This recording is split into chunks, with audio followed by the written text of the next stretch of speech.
we are going to officially open our first workplace certification event and our research launch. So we have been doing research over the last number of years, but this is the first time that we have actually done research on the workplace itself. So we really look forward to sharing that with you. We did the research in the end of December last year, and we've been working on developing this guide so that we can share this information. So we look forward to sharing that. From a point of view of today's event, we have a number of different speakers that are going to tell you about their involvement with our workplace programme over the last period of time. And we also have some people who work in the area who are going to share some interesting insights and things that we need to know about working in the workplace and what we can do to end mental health stigma and how we can be more inclusive. So if you'd like to move me on a slide, Rachel, there, we're going to go ahead and start the event. So that's me. I'm Barbara. I am the programme's leader of Sea Change. I have been involved with Sea Change for over 10 years and I'm delighted to work with Shine now. So I'm passionate about creating mental health conversations because we all have mental health and it's important that we become aware of that so that we can start putting preventative measures in place to mind our mental health.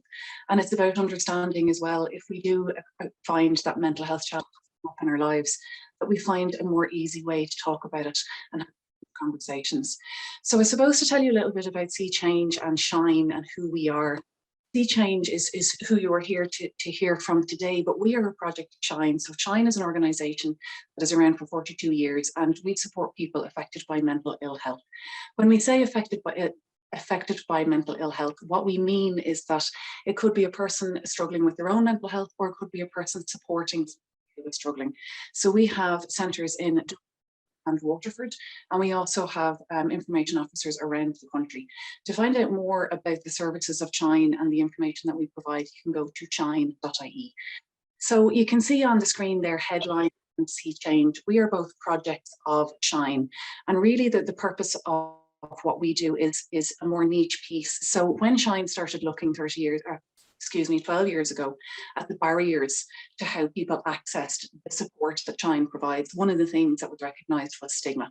And one of the other things that had been seen slightly before that was that the media needed support in how to have conversations more responsibly about mental health difficulties and also looking at the stigmatising language used. So Headline was set up in a way to look at media monitoring and also supporting and training journalists to be more responsible in the conversations they have and to include more voices on lived experiences.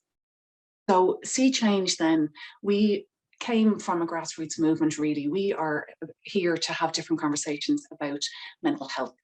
We want to know more about stigma. So really that piece, it's not just about knowing about mental illnesses, but it's about the barrier and the prejudice and the fear that people experience because of a mental health issue.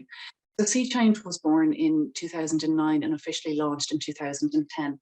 And at the heart of everything that we do are our ambassadors. Those are people with lived experiences of mental health problems. And we look at why we need to have conversations. Today, we are here to talk about our workplaces. So I'd like to talk to you a little bit about some of the workplaces who have been involved. And on the next slide, you'll see there that we have recently had a lot of very big companies that hopefully you'll recognise some of those logos. They have been through this programme, and as part of our 6 steps, we look at lots of different things. We look at mental health policies and procedures, we look at engagement with staff, we look at staff champions. So what is it to engage in mental health? What does training look like? What training could that be? And how we can create more inclusive situations in our workplaces. So I can see that there are lots of links going up. So if you want to find out more about our programme, if today is the first time that you're engaging with us, there is information there in the chat for you. But for now, it is my absolute pleasure to invite our first speaker. And I had the pleasure of meeting Brian. I don't know how many years ago it was now at this point, but we have worked together and also been together at lots of different events. And he is absolutely passionate about creating change in workplaces, and he is a wellbeing educator, but he has been absolutely instrumental in creating different conversations, particularly in the HR space. So really, without further ado, I'm going to invite you to give yourself a proper introduction, I suppose, Brian, because there's so many different things that you do. So I'm going to hand over to Brian now and let him. It's important that we have conversations about mental health in our workplaces. Thanks, Brian. Thanks, Barbara, and thanks to you and the team for the invitation today. Really appreciate the opportunity to work with you guys again and to speak today. So I was thinking it is a pity we're not in person again, but I was also looking out on the kind of the wet and miserable morning that it is in Dublin and thinking that it's a beautiful morning for a Zoom webinar. So glad that we can all be here in the comfort of our own homes to do this. So yeah, so I've been working in this area since 2014. I started a community. It's called Workplace Wellbeing Ireland. Everyone is welcome to join. It's a free and open community where people can share and kind of learn from each other. That has developed into kind of an education provider for, we've got workshops, training programs. I see some of our kind of students here today as well, which is fantastic. And then I'm also the course director for the postgrad in Trinity, the postgrad in workplace wellness. So quite a bit going on. I've got a social enterprise as well, by the way, Parkit, which I'm equally as passionate about, trying to promote the importance of resistance exercise. So today I thought I've got a short amount of time, but I wanted to make it as impactful as possible. So I thought I would speak about change. So it's a Sea Change event today. We're celebrating some of the companies that are being awarded their recognition today. So I want to talk about change and the change that I see, that I have seen in this area, in the area of workplace well-being and mental health in the workplace since I started in this area in 2014, and then the change that I would like to see, where I think we need to go as well.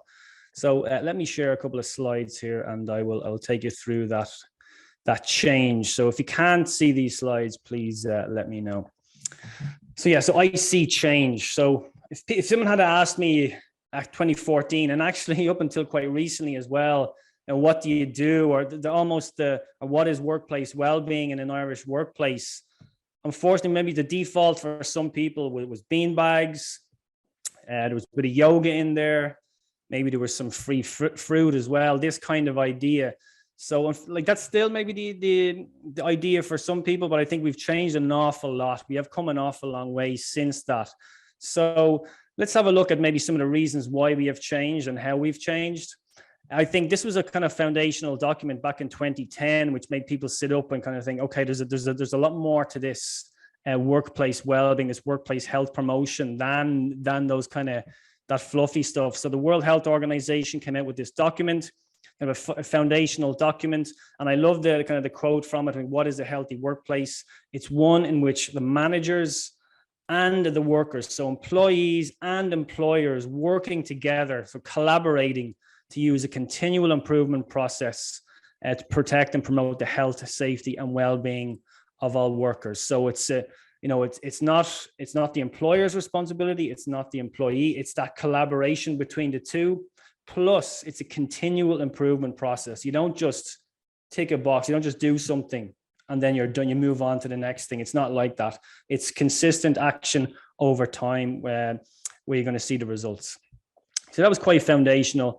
I think a few companies sat up and took notice then as the research. And this is kind of in its infancy in terms of research terms, just 2010. And that document, by the way, is freely downloadable. Anybody can avail of that. It's still very valid today. In fact, it's the recommended reading, the first recommended reading for all students on the postgrad in Trinity, and also for my own program, the 8 Steps to Embed a Culture of Health. So it's still a really valid document today.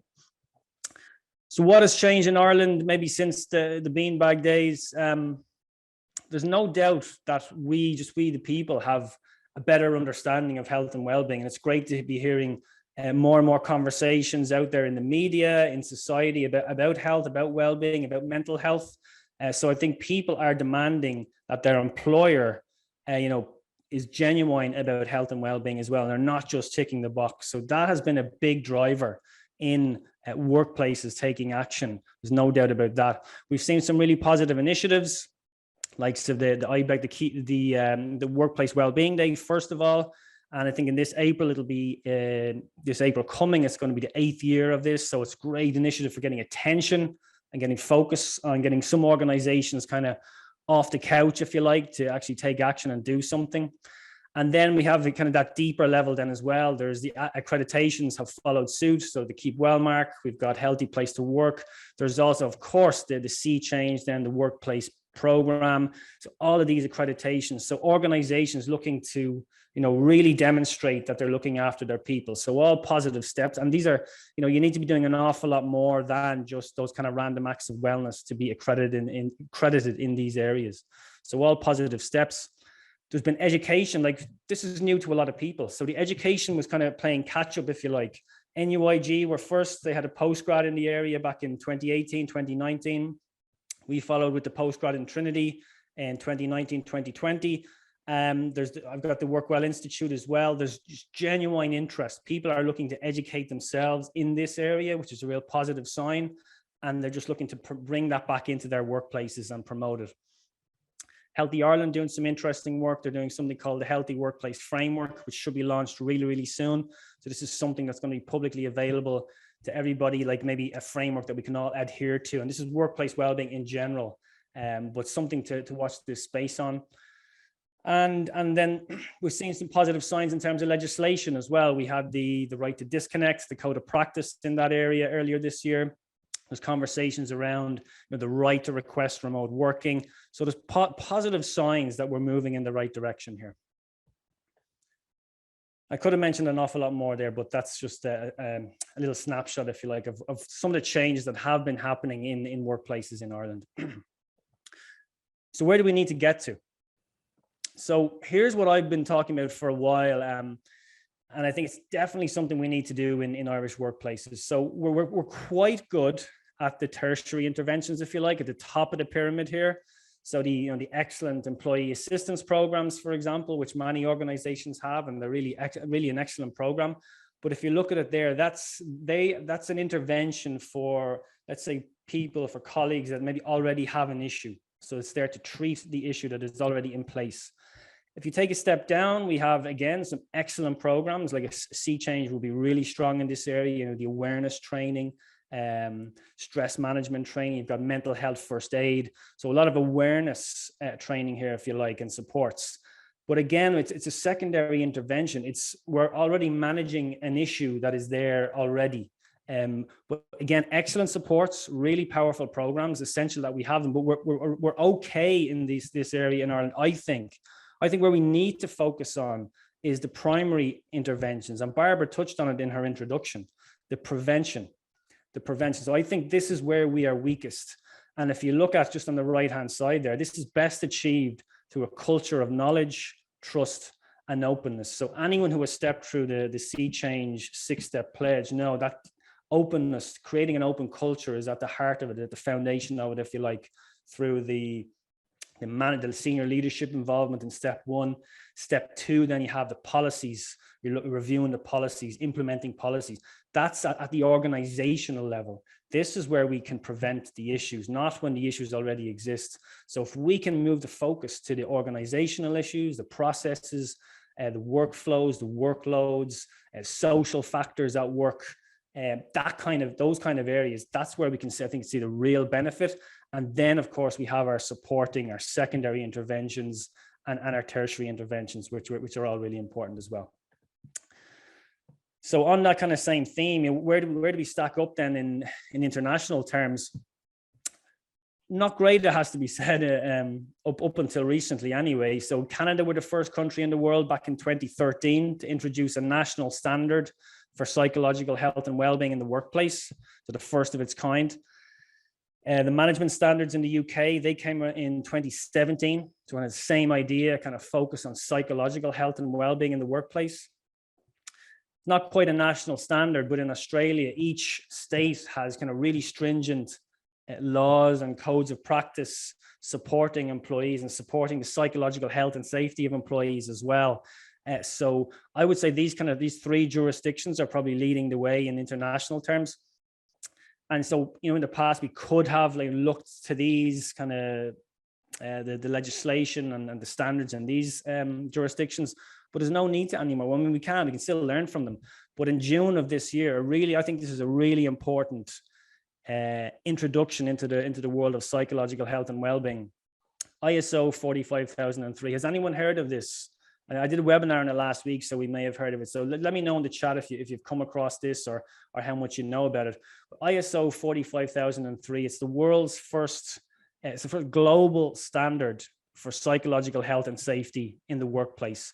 So essentially it's a how-to guide. A lot of people would ask, okay, we want to do this. There's a lot of really well-intentioned organizations out there. We want to do this and we want to do it in the right way. They don't know where to start. Well, here you have it now. This is your how-to guide. It's free. It's out there. It's done in the kind of the ISO standard. There's 10 modules. You can step through it.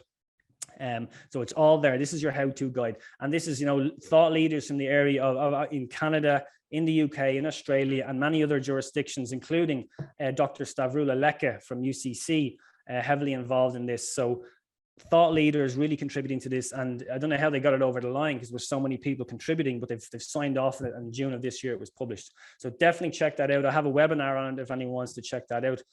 And just to be clear, like I'm a recovering project manager, just to be clear on the area we're focusing on.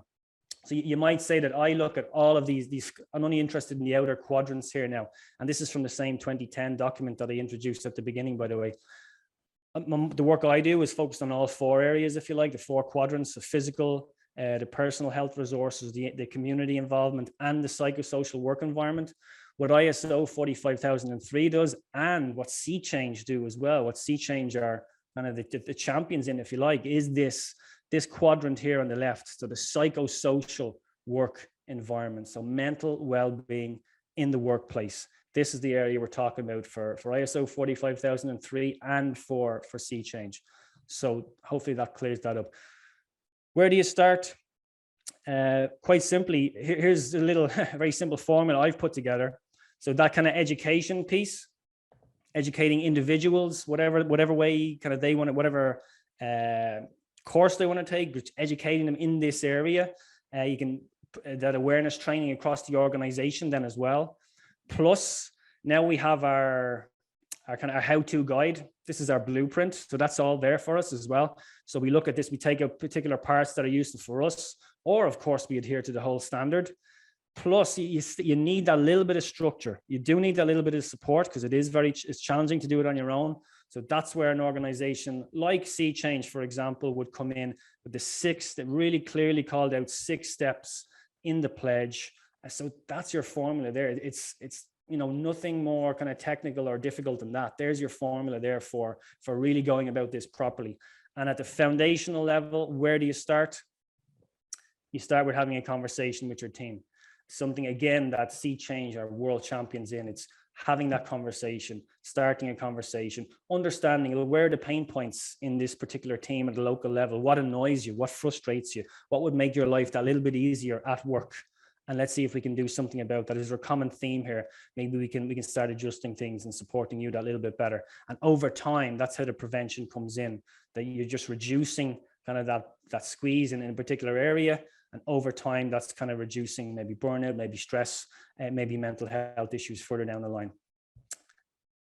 That's my whistle stop introduction. So I hope that was useful. I'm going to hang on for questions as well. I think we might be having some questions, Barbara.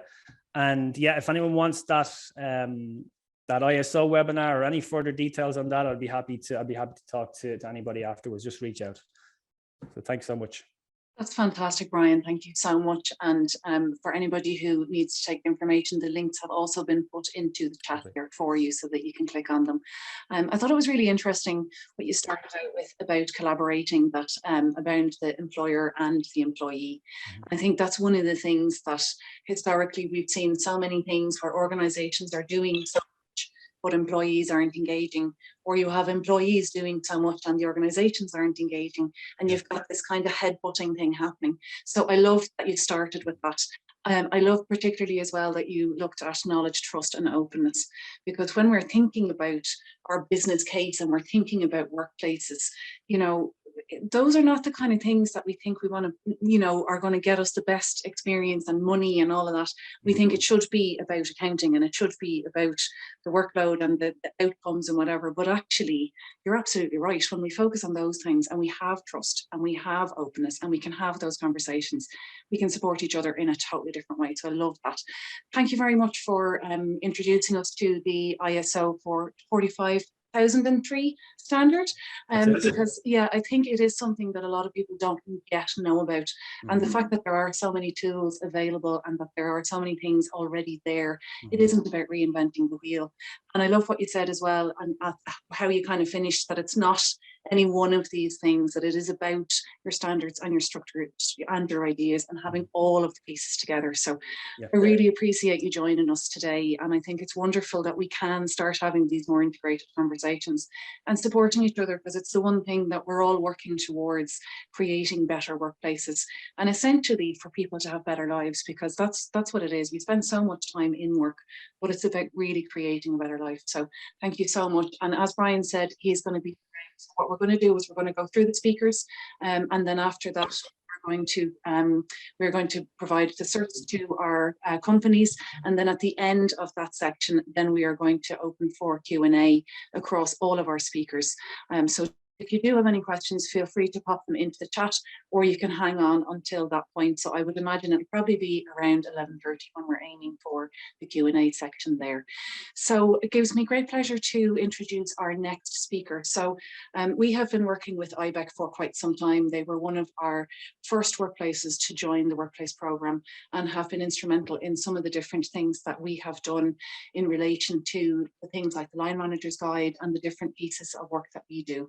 So I am very happy to introduce Claire Hellen, who is the HR strategist of IBEC. Claire, you're very welcome to join us today. Thank you so much. Oh, lovely. There's my bio up and my lovely picture from a couple of years ago. So delighted to be here. Good morning, everybody. So as you can see there on the screen, I'm working with IBEC for quite a time, and my current role within IBEC is a HR strategy specialist. So you probably are au fait with IBEC. We're a lobby group, we're an employer member organisation. And what I'm going to do over the course of the next couple of slides, which I'll put up on screen right now, is take you through some of the kind of key trends and some interesting pieces of research that we've done in the area of employee wellbeing over the last year. So bear with me for 1 second. And I will bring this up for you. No, screen 2. Now, somebody might just let me know if that is looking okay on your side. Yes, we can see you. Thank you very much. Perfect. I haven't shared my own face, which often happens when I'm delivering these presentations. Okay, so we'll jump into it. We'll be about 10 minutes, employee wellbeing. And as I said, I'm going to draw on a number of pieces of research, and also, I suppose, some of the trends that I'm witnessing across employers over the course of the last year. So one of the major pieces of research we did in 2021 was the IBEC Wellbeing Barometer. A really interesting read, loads of fascinating information in there, and the link is up on screen. You'll find it also if you're looking on our website. And we always knew that employee wellbeing was a very important area and an area of growing importance. And what we saw in the course of our research this year was a real, I suppose, information confirming yet again that this area is going to continue to grow. So some of the statistics that I've pulled out for this morning's presentation are as follows. 76% of employers who responded to our survey said that they expect the variety of wellbeing supports that are available to staff in their organisation to increase in the next 2 to 3 years. We also asked them about areas of focus over the next period of time. And 74% of employers said that they expect an increased focus on management skills for managing employee mental health. And again, I think that's a really interesting finding given the theme of this morning's event. We know that people managers play a really critical role in supporting staff in every way, but particularly when it comes to an instance where an employee is having a mental health difficulty. Another piece of major research we did in the HR space was published last month, and that is our HR Update 2021. The image appears here, there to the right of your screen. Now, we surveyed a lot of different areas within this, but one of the areas we were interested in was areas of investment. So where is your HR budget being spent? And what was very interesting here is that out of the variety of options that were given to companies to choose from in terms of what they would be investing in over the next 5 years, that the majority, so the top area of investment for employers responding to the survey was general wellbeing initiatives, and 58% of employers who responded to our survey said this is the area they're going to invest in the coming period of time. So I've mentioned the IBEC Corporate Wellbeing Barometer, and I've just picked out some findings that I think are interesting to look at, particularly interesting to look at the moment in time.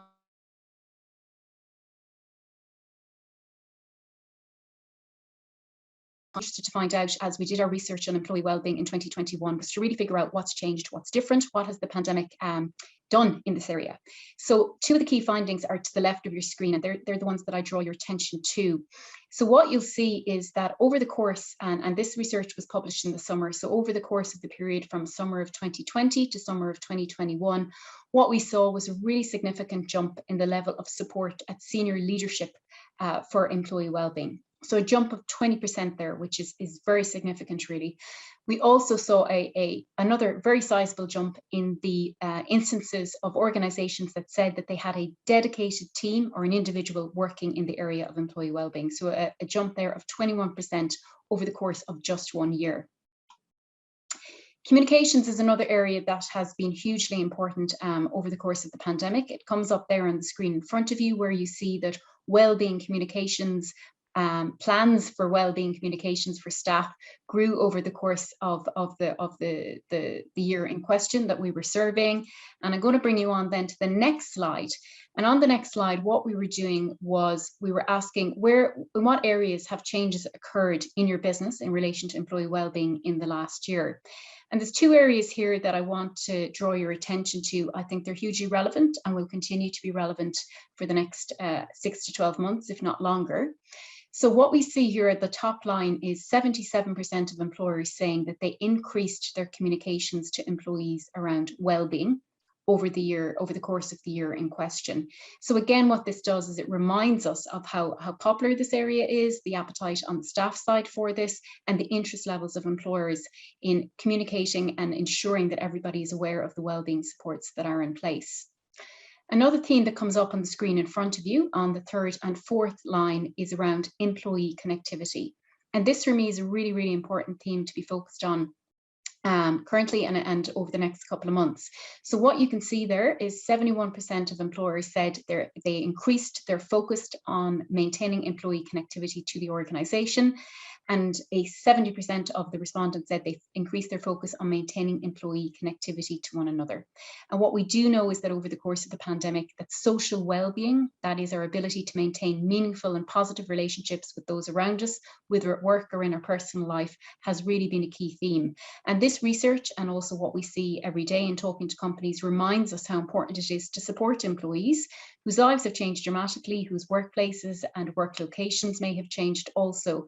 So this social well-being side of things, I think, is a theme that is to the forefront during the pandemic and will continue to be so, particularly over the coming months, where unfortunately the level of social activity at work is going to be much lower than what we might have liked if the public health restrictions were not in place.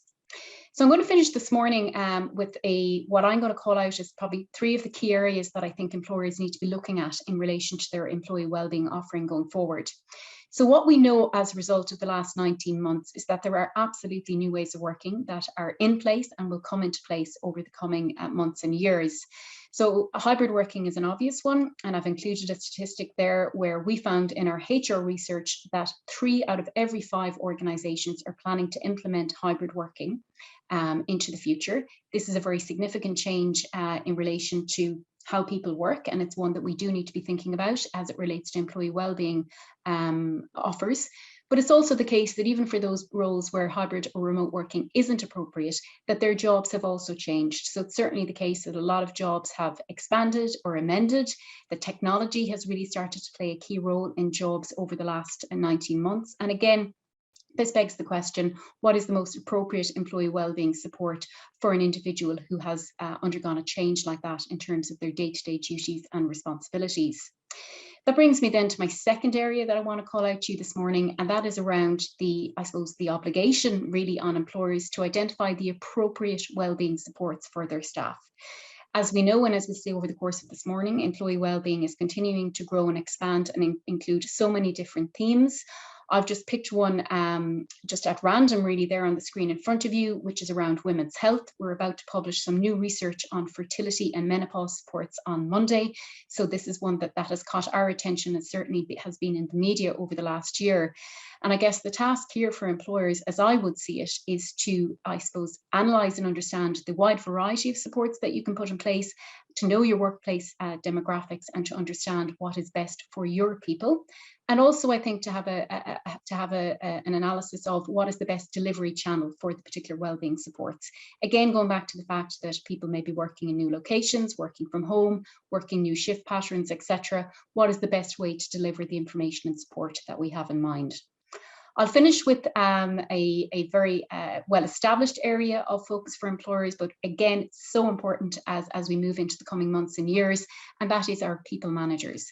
In terms of employee wellbeing, your people manager plays a key role in terms of supporting you on a day-to-day basis. And I do think it is incumbent on employers to figure out how they will support the people managers who are now carrying perhaps increased responsibilities in terms of managing their team into the future. So I've called out there a couple of areas where people managers may need development and support. So that may be managing dispersed teams, effective communication, their own personal resilience, and their ability to role model positive and healthy behaviours. So again, I think over the next 6 to 12 months, ensuring the people managers are equipped to step in and support their teams is going to be one really important area for companies to focus on. So that brings me to the end of the presentation, and I'll be around at the end of this morning's session for any questions that come up.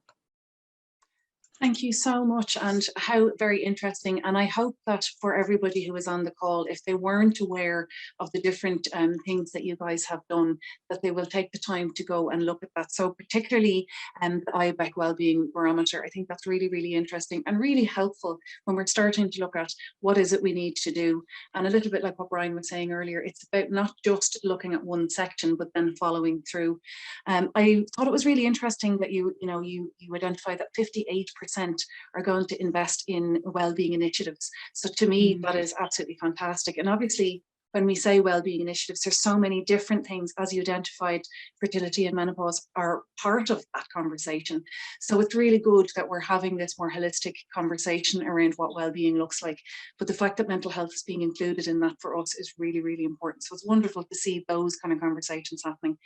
I was really pleased to see that the support and senior leadership has improved, that wellbeing plans are being put in place, because that's something that I think, like Brian said earlier, it was a bit of a fluffy thing, the beanbags and all that kind of stuff. But people are starting to understand now that actually it is really important that we not only plan for it, but you've also mentioned that the wellbeing budgets are being put in place. And it's one of the things that we at CChange have seen for the last number of years working in the workplace programme. So many organizations were doing it, and it was a person, had taken on the wellbeing bit on top of their job. They didn't really have a budget, they didn't really have time, and they were kind of squeezing themselves massively to do it. So it's great to see that shift, that people are starting to understand the importance, but they're also putting the timing and the planning and the money behind it. So that's absolutely fantastic. I loved what you talked about there in looking at communications and connectivity, and particularly that piece around connectivity, both with the organization and then with the colleagues together as well, because really that point of we've been changed, everything has changed, how we work, how we live, society in general. So it is really important that we re-look at what connectivity looks like. And to your point about communication, even looking at what kind of communication is needed, particularly to support that piece now that things have changed, and your delivery channels. I thought that was really interesting. I love the fact that you focused on people managers, because obviously with our training, we start with having conversations with people managers for that reason, to say we all need to be on the same page, and you are human beings too, and you need support as well. So it's wonderful that you're helping people understand that we need to have those conversations and see what is in place and what is available, because for a lot of organizations, it isn't about reinventing the wheel, it's about finding out what is there and leaning into that. So thank you very much for your presentation. It was really, really helpful. And again, Claire is going to be with us for the questions later in the section. So thank you very, very much for your contribution this morning. So now it gives me great pleasure to welcome Liz Giltrap from the Health Product Regulatory Authority, HPRA. And Liz has been working with us for quite some time. I've had the pleasure of working with Liz originally as a facilitator before I took on my role. And I have witnessed a huge change in the HPRA and the amount that they have done as part of their CChange journey and in their workplace. So Liz, it gives me great pleasure to welcome you to our event and to hear about what working with Sea Change has been like and what your wellbeing journey in your workplace looked like. Fantastic, Barbara. Thank you so much. And thank you for the introduction. As Barbara said, everyone, I'm Liz Giltrap. I'm the L&D coordinator, the Learning and Development Coordinator in the Health Products Regulatory Authority, or the HPRA as we're known. Firstly, I just want to say thank you so much to Sea Change for inviting me here today to chat to you about our experiences about the Sea Change kind of workplace pledge program and what we've done since signing the pledge. Also, I just want to say huge congratulations to all the organisations here today receiving the certification. It's a fantastic achievement, so well done. I suppose just a little bit about the HPRA in general, so you can understand who we are. We regulate medicines and devices for the benefit of people and animals, and our remit and regulatory functions include human and veterinary medicines, clinical trials, medical devices, controlled drugs, blood and blood components, tissues and cells, and cosmetic products. And I started in the HPRA back in 2005 as the HR administrator, and over the years my role progressed and took on other areas within the HR and L&D administration. And then in 2016 I became the L&D coordinator, which involves organising and scheduling both internal and external courses, as well as delivering some internal courses, and really kind of generally working with my L&D colleagues to continuously enhance the development opportunities of our colleagues. And part of that role then as well is to help research, plan, coordinate and deliver an annual health and wellbeing programme within the organisation. So I suppose just looking at our journey with health and wellbeing initiatives and the programme in the HPRA, when I started in the HPRA 16 years ago, we were looking at this area, and we were kind of starting with small activities and supports. And as the years progressed, we started to grow in this area. 2016 saw us putting more of a structure in place with regards to our health and wellbeing activities, and kind of where we moved from having quite kind of individual activities to grouping them under certain themes or kind of in certain areas, or what we call them as pillars. So one pillar that has been consistent since then has been the area of mental wellbeing. And from there, we started to put the stepping stones in place in order to be ready to officially start our journey with the Sea Change Pledge Programme, which we actually officially started in May 2018. So I suppose mental well-being was and still is kind of still can be a struggle, as we all know, to talk about, but particularly back pre-2016 or so for us in the HPRA. So our role as an organisation is about protecting public and animal health, and it's at the core of everything that we do. But we needed to look internally and make sure that we're doing that for everyone within our own organisation, and really start having those conversations internally. Stigma, as we all know, can take many different forms in relation to mental well-being, but also about other aspects of health and well-being as well. For example, maybe not wanting to attend a certain talk or a certain kind of workshop on certain topics, for example, like financial well-being, because it could be seen as being vulnerable, or if I attend it, it could be seen that, oh, it's looking like I actually need help or need support in that area. So we needed help, particularly in the area of mental well-being, and we knew we wanted to do it right. We knew we didn't have all the answers, and so we needed expert guidance, and that's when we reached out to Sea Change.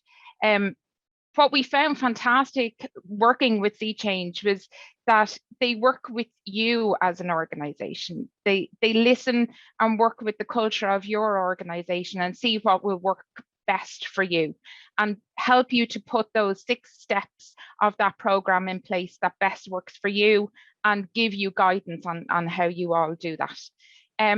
Our journey with the Pledge programme has had its challenges, absolutely, but some of the key factors that really helped us in putting it in place was having senior leadership buy-in, not only from our chief executive, but also from our directors of each of the different departments and senior management then in the organisation from the very beginning.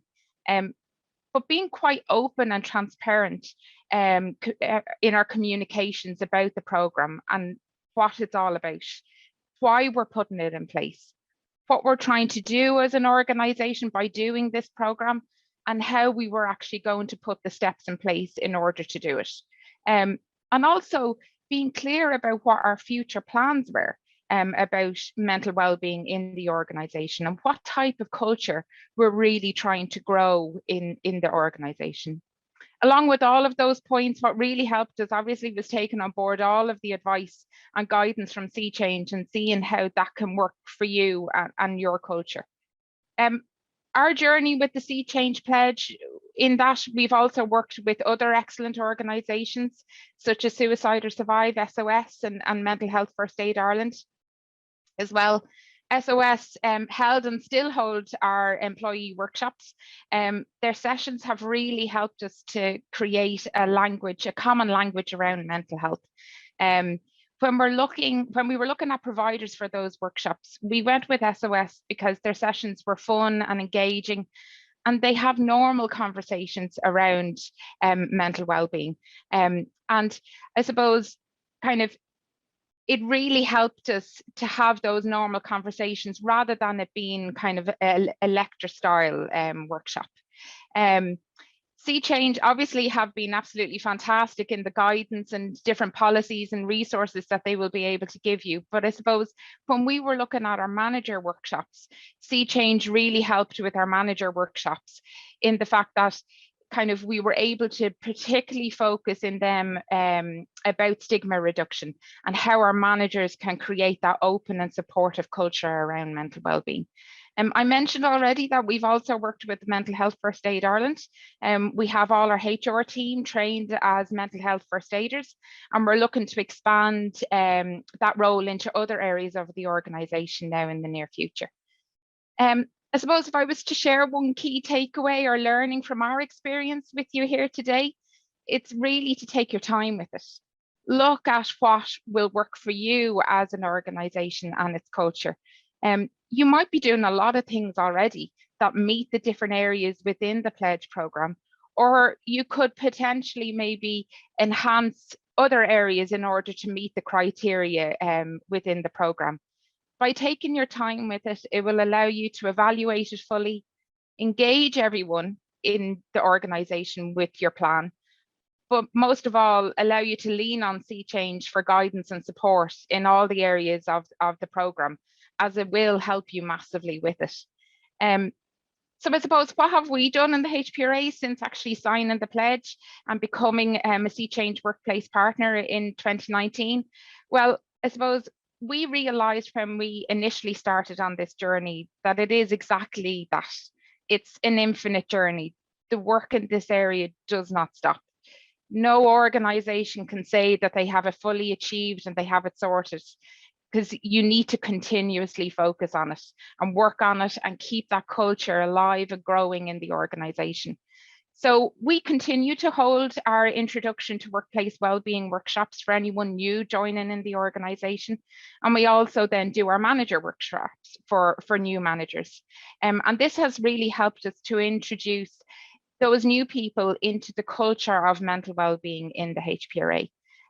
We've also expanded on our offerings, our workshop offerings, to everyone in the organisation as well. And we've been looking at topics such as silencing your inner critic, or how to deal with the dips and the down days. And then other areas that, particularly, I suppose, since COVID, we have heard our colleagues requesting support in then as well. Over the years, we've sought help from some familiar faces, maybe such as Brennan Pope and Kenneth Egan, to get conversations on mental wellbeing going, and in the hope that somebody may be able to relate to their story and realise what help and support is available to them. But this year we changed it up. This year we thought it was time to look internally at this and really start to open up that conversation about mental wellbeing at an organisational level. These conversations are being had every day by individuals with one another and within teams, but it felt it was the right time for us to have that wider conversation of mental wellbeing. So we asked for volunteers. And two very brave and courageous colleagues came forward and wanted to share their story about their mental well-being with the organisation. And with the help of Sea Change, we held our first Share Your Story panel discussion, and the feedback was just absolutely fantastic. You could really see how that initiative really helped to reduce the stigma about mental well-being, and really feel that people felt that they were supported and empowered to have those conversations, and was able then kind of, our colleagues were, you know, felt that they could really relate to one another a lot more. We see and talk to our colleagues maybe every day, but sometimes we really don't know what each one of us are going through.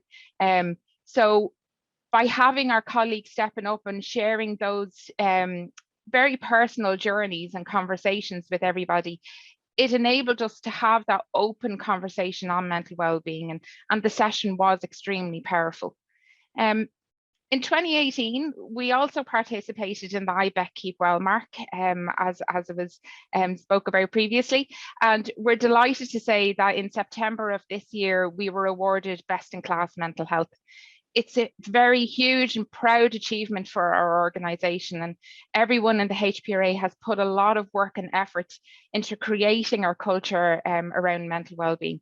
And the help and guidance that we have received from Sea Change, SOS and Mental Health First Aid Ireland has really helped us to get to where we are today.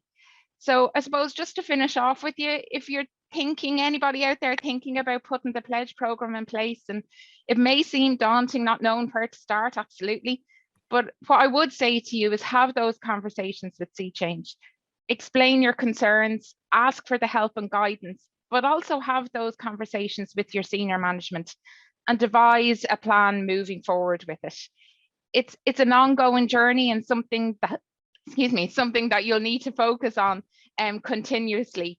But while we'll always want to help as many people as we possibly can in our organisation, and with these initiatives, if you even help just one person with this, isn't it all worth it? Thanks, everyone.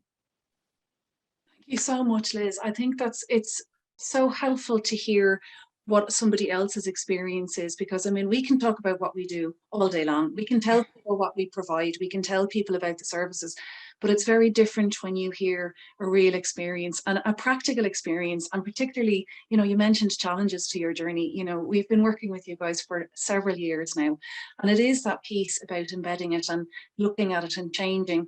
You know, I think it was also congratulations on the award. I should have started with that, you know, because I know, having been at the awards in 2019 with you, this has been a journey that you've been on for quite some time. But just thinking about, you know, you said about keeping the culture alive. And I think that's the thing, that you've put so much effort into building that culture in the first place. I loved what you talked about earlier, and it leans again on the points that have been made by both Brian and Claire about the transparency, about the open communication, about senior leadership buy-in. That's amazing. But it's showing that this is now something that's not just a fad, that it, you know, it is something that is trending for the right reasons, and that people are actually starting to buy into it for the right reasons. And again, then communicating how and why it's important. I think that was really, really special and clever, because not only is it doing what's right, but it's also showing people that it's safe to engage. It's really interesting actually on that piece about safety, that you talked about the different forms of stigma and how people might be afraid of interacting with different things. And we are going to talk about that because it's something that came up in our research around how people were afraid to attend a wellbeing workshop or a particular mental health workshop because of the fear of being judged. And I think, you know, you gave the example of a financial workshop. It's exactly the same thing. And I think it is really powerful to hear it in that way. So hopefully when we move to the research, people will remember that story, that it's something that is alive and it is something that we need to look at. It's absolutely wonderful that you've been continuing with the SOS training and with the Mental Health First Aid Ireland training as well. I think it is really empowering to hear that this is a continuous journey, and that it is something that people are volunteering for, engaging with. And I think providing those tools is something that we can all do, and it's about tapping into what is available, as you've suggested already. You talked about the normal conversations, and I think that's the bit, because it is about how we create that.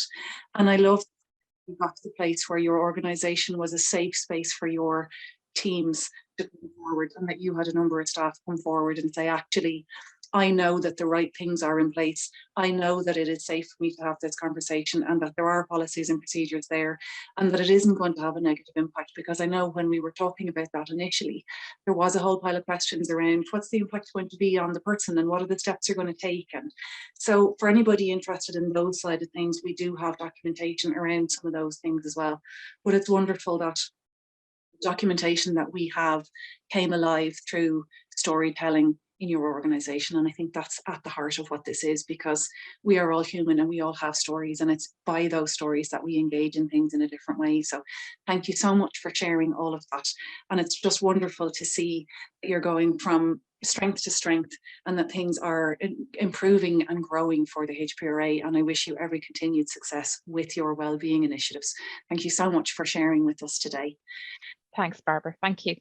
Thank you. So now I am delighted to introduce our next speaker. So I was introduced to Michelle, I'm going to say two years ago thereabouts, and we are delighted to have Michelle with us today. So Michelle is the Director of Corporate Services in Pobal, and Pobal have been on their sea change journey as well. So Michelle, I invite you to tell us a little bit about your journey and what it's been like for Pobal working with sea change and having your own wellbeing journey. Thanks so much for joining us. Thanks a million, Barbara. And I'm going to just share my screen if that's okay. Just give me 2 seconds now.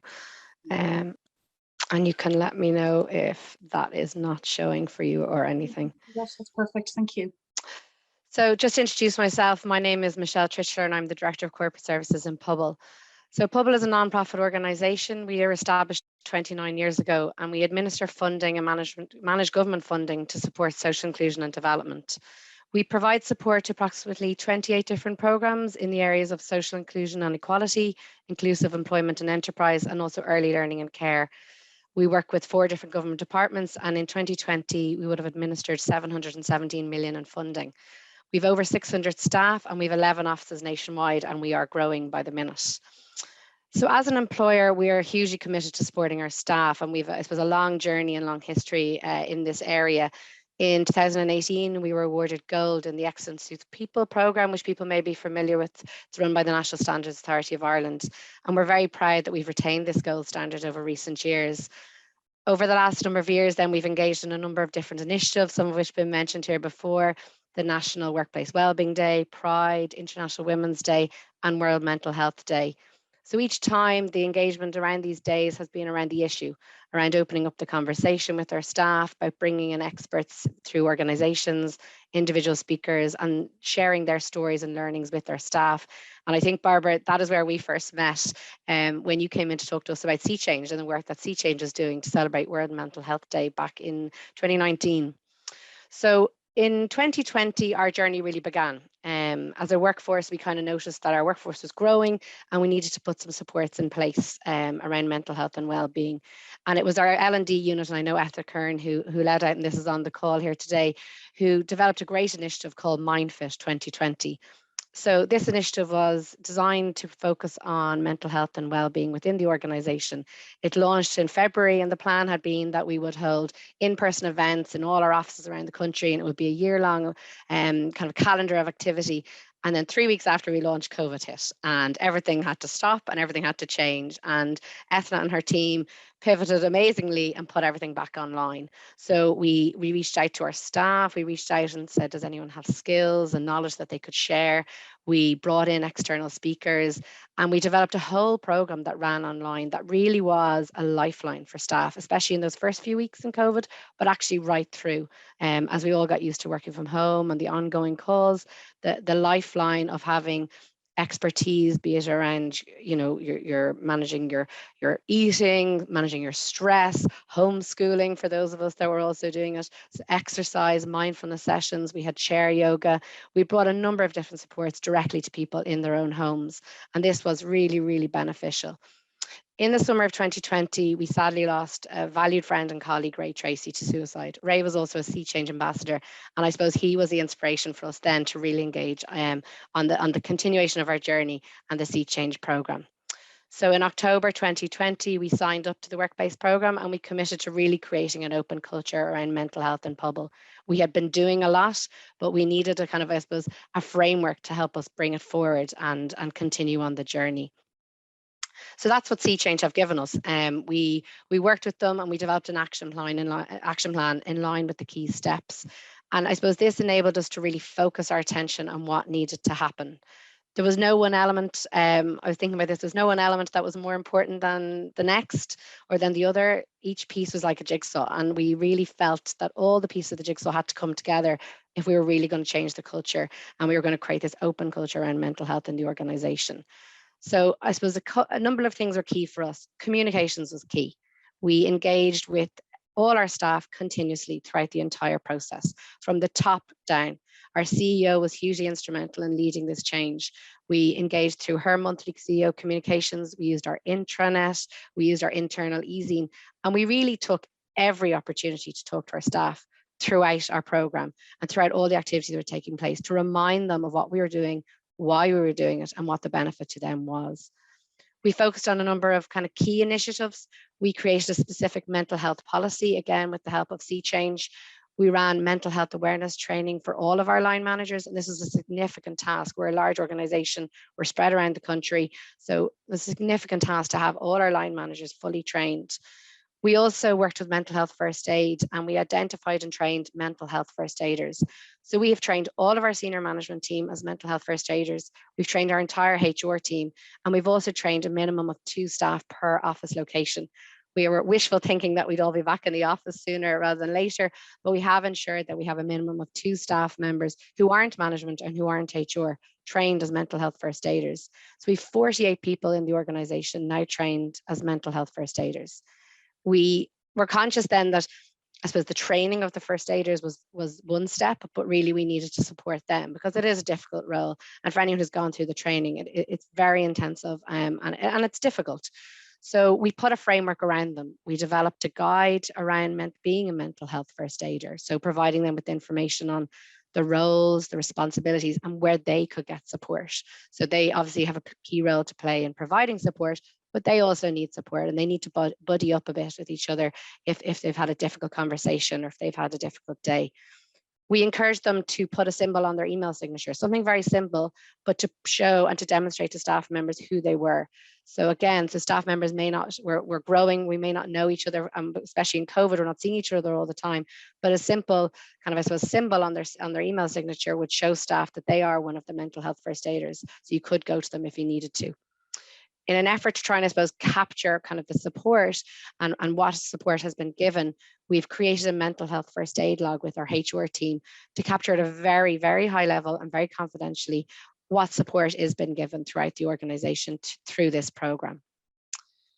We also continued our webinars and our lunchtime talks that have been developed through MindFit 2020, and we focused on supporting kind of different areas of mental health and well-being, be it resilience, managing your stress at work or at home, healthy eating. And we really listened to our staff. We engaged with them. We asked them what did they want to hear.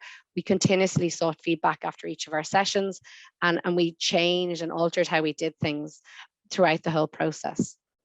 So as 2020 came to an end, we then had to think of what came next. And again, our L&D team were key in establishing Pause with Pobal, our next iteration, which is running throughout 2021. So the aim of this programme is to promote and inform and educate our staff on all things wellness, with a particular focus on mental, physical, financial and social well-being. So through the Pause of Pobal, again, we focused on a number of key events. We engaged with staff through a regular newsletter, inviting them to engage in different activities. And we listened to their feedback that maybe they were under pressure to attend them during the day. So could more things happen before the work kind of working hours or at lunchtime or in the evening? Could things be recorded that staff could avail of when they had time to do it? We engaged with line managers to again, support them to tell their staff that it was okay if they really needed to attend a session and they needed to move a meeting around. Again, that was absolutely acceptable and totally fine with us as an organisation.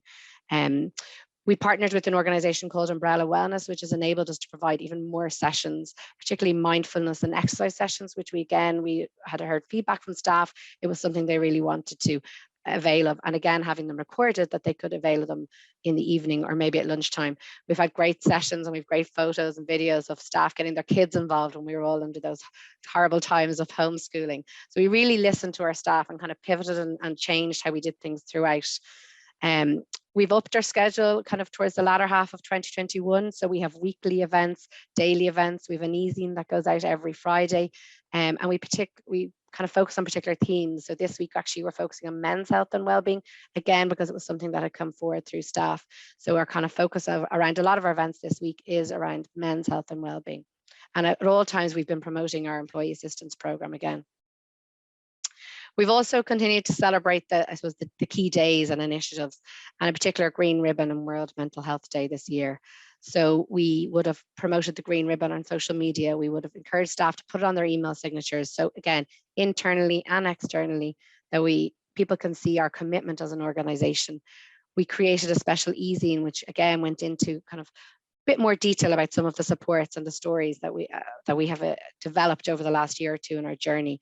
And we ran a number of events specifically for Green Ribbon during the month, which ran through our Pause at Pobal programs. You'll see some of the examples here around back to school nutrition, returning to life after COVID lockdown, although we're kind of nearly there again, and some of the things about understanding responses to stress. As an organisation, we've also been invited in the last couple of months to engage with the Irish Hospice Foundation, and we contributed to their recent guide they launched in the last couple of weeks, responding to suicide, grief in the workplace. And we were really honoured to share our story with the Irish Hospice Foundation and people, and with the support of Ray's family. Again, all of these activities just show our commitment to raising awareness of mental health, reducing stigma, and creating an open culture. So what's the impact? The journey that we began back in 2020 has made a real difference. We dipped our toe in, but joining the Sea Change Workplace program has really given us a framework around which we could put all the necessary steps in place. And there was pieces that we hadn't done. So it's enabled us to make sure that we've really got the framework and the backbone there.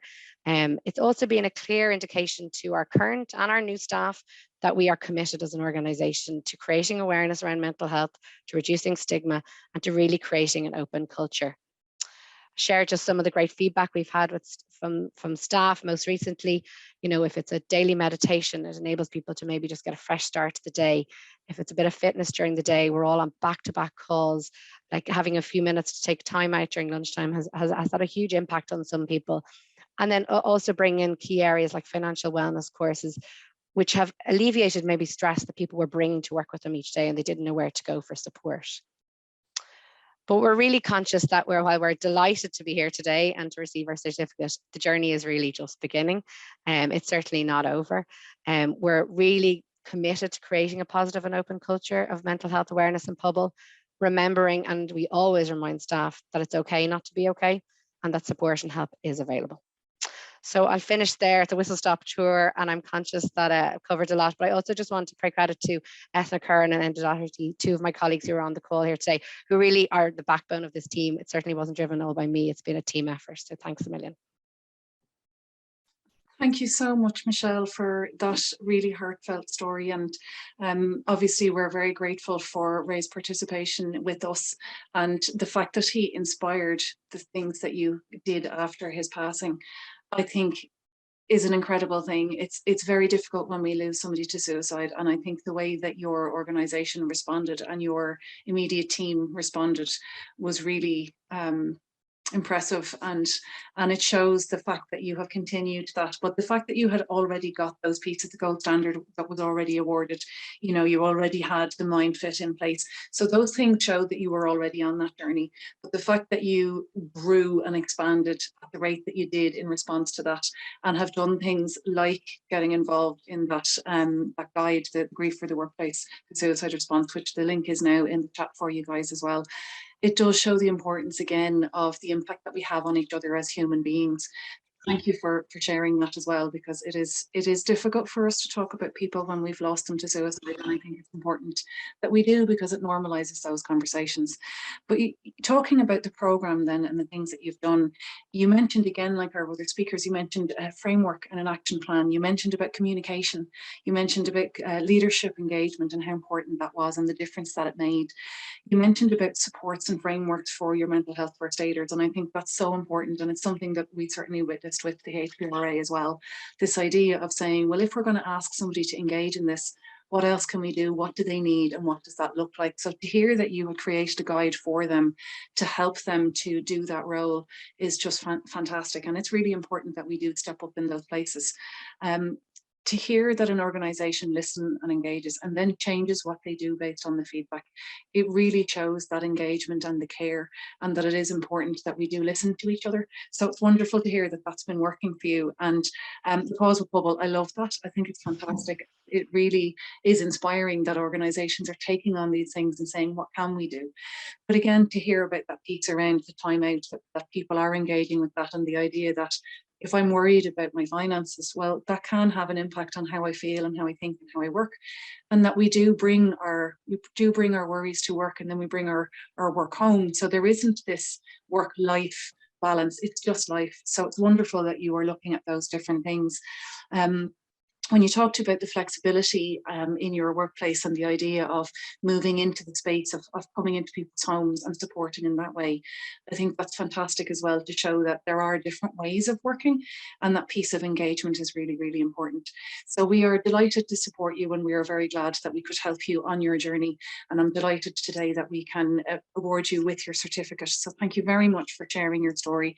And again, the links are in the chat on the side there on the pieces that Michelle mentioned. So thank you so much for being with us today. So now we have heard from our speakers, and we are going to move on to those certifications.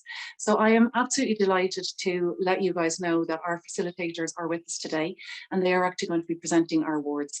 So it gives me great pleasure to introduce our very first facilitator. So we have been working with our facilitators for several years now. John McElhinney is with us, and he is going to present our first award. But first, he's going to talk a little bit about workplace wellbeing and what it's like for him being a Sea Change facilitator. John, you're so welcome. Oh, thank you very much, Barbara, and great to see everybody, and thanks for having me today. And it is a privilege to participate in the event and to be in a position to present certificates today. Yeah, I suppose in thinking about what I might say today, and I suppose my involvement in the Sea Change Workplace Pledge, for me as an advocate for normalizing conversations, for supporting people, and I suppose the context of all of that for me is in what we see, hear and experience. And in that context, I suppose when we look at our interactions at work and at home and in society, for me, the Sea Change Workplace Pledge, as people have mentioned already around a framework, allows for us to affect that change so that what we do see, hear and experience shifts. And it shifts in favor of supporting, I suppose, conversations around mental health, but obviously, importantly, for people to seek help. And we know that stigma can prevent people seeking help. So completing the program for me is evidence that we can, and we're seeing that evidence in today's presentations, which is terrific, that we can affect change. And I suppose in looking at one kind of takeaway, or one key takeaway, is that it doesn't take a considerable strategy to look for opportunities to make small changes. And I remember somebody using the phrase kind of the power of small. So if there is a takeaway for those considering and those continuing to implement the framework and the Sea Change Workplace Pledge, is look for the opportunities to make small changes and to lead and model those small changes. We're very, I suppose, interactive, we're socially connected people. And as we see others and their example and their modeling and their leading, it really encourages that actually this is okay. And I remember somebody saying about safety, so that it is safe to have a conversation. It is safe to follow the lead and to model for those that we're connected to, whether it's at home or in the workplace, that this is where we're going. And this is that our health, our mental health, is just another aspect of our health. And so look, that's really all I wanted to say, Barbara, about the Sea Change Workplace Pledge. And I suppose maybe to finish on that piece is that I'm really motivated to have meaningful and purposeful conversations in the course of doing the workshops. And I have to say, without exception, meeting lovely people, lovely teams, and you're pushing an open door. And it's such a privilege to host a workshop where people can connect, share, ask questions, and in that kind of, supportive learning and training environment, just to exercise what's on their mind. And it really gives a clear message that we want to do this and it's important. So so just to thank those here today for attending today. And if you have already or are considering signing up for a workshop, we'll see you soon, maybe. Okay. Thanks so much, John. So if you would like to kick off our certification, the first certification rests with you. So if you'd like to start, thank you. I feel the pressure, Barbara. I feel the pressure. Okay. So it's with great privilege, I suppose. And in particular, I remember with the Pobal workshops, it wasn't, as I say, it was relatively soon after COVID.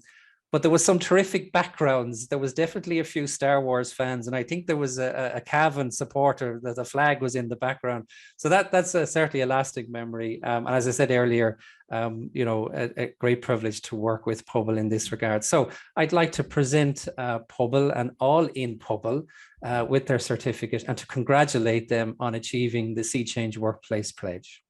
Congratulations. Thanks a million, John. Thank you very much. Terrific. Well done. Well done. Thank you.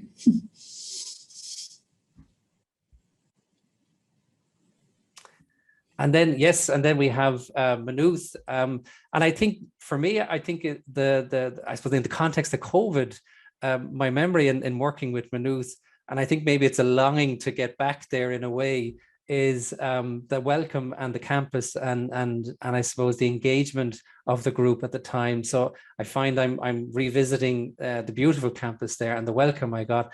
So I would at this point like to present the certificate to Maynooth University and to congratulate you on achieving the Sea Change Workplace Pledge. Congratulations.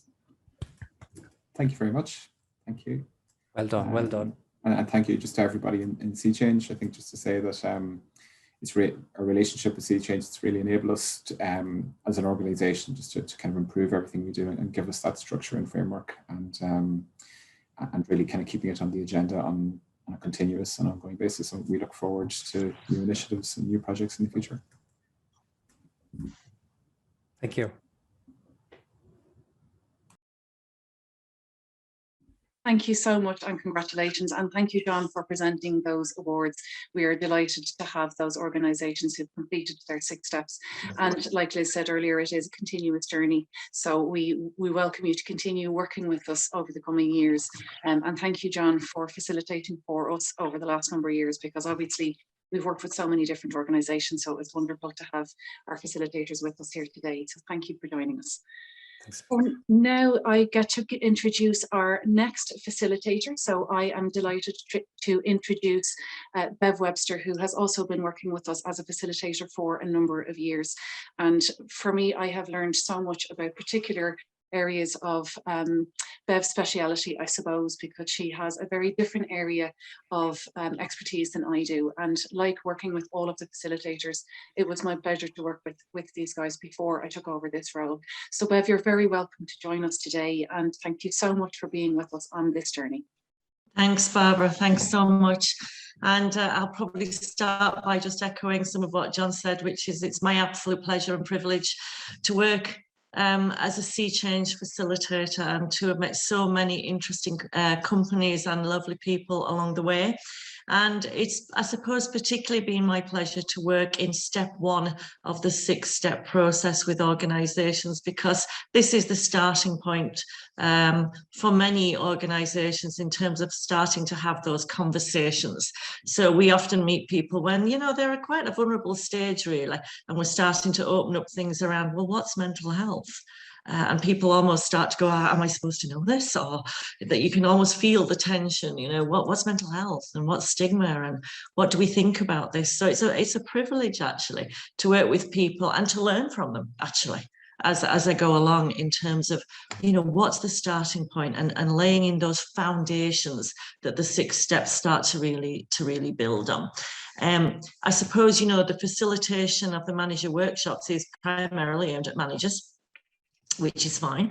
But I think, you know, one of the things that's really important that I want to talk about is the importance of all of us being able to have conversations, not just managers, around mental health. And I think, you know, conversations that encourage everyone to bring mental health into the open. to bring it out, if you like, of the darkness, by having better conversations that eliminate the stigma, that eliminate the shame that's been associated with it. And what do I mean by a better conversation? I suppose I mean a supportive conversation. And, you know, I was thinking about this last night, and I was thinking, yeah, that's a kind of obvious, isn't it? Better conversations, supportive conversations. And then I thought, you know, we're not all people managers. We don't all know what that actually means. And although we've a good heart and we want to have them, what does it look like to have a supportive conversation? And how do I do it? And that in itself can be a little bit stressful if we're not used to doing it. So I think we need to be really good at encouraging all our people to have these better supportive conversations, but maybe also enabling, giving them the tools to be able to do that. So I started thinking, you know, what does a supportive conversation look like for me? And this is my take on it, just a few points. So I think firstly for me, it's deeply respectful. So a conversation starts by being deeply respectful, and usually starts with a thank you and an invitation. For me, thanks for sharing. That takes a lot of courage, you know. Thanks for sharing. Would you be comfortable? Would you like to talk about that? I never assumed that somebody would. So I think deeply respectful openings are really, really important. I think, and it's difficult for somebody like me who tends to want to be a fixer, if I'm really honest. Supportive conversations are also about, as my colleague Brian is going to talk next, will say, we've 2 of these and 1 of these, act accordingly.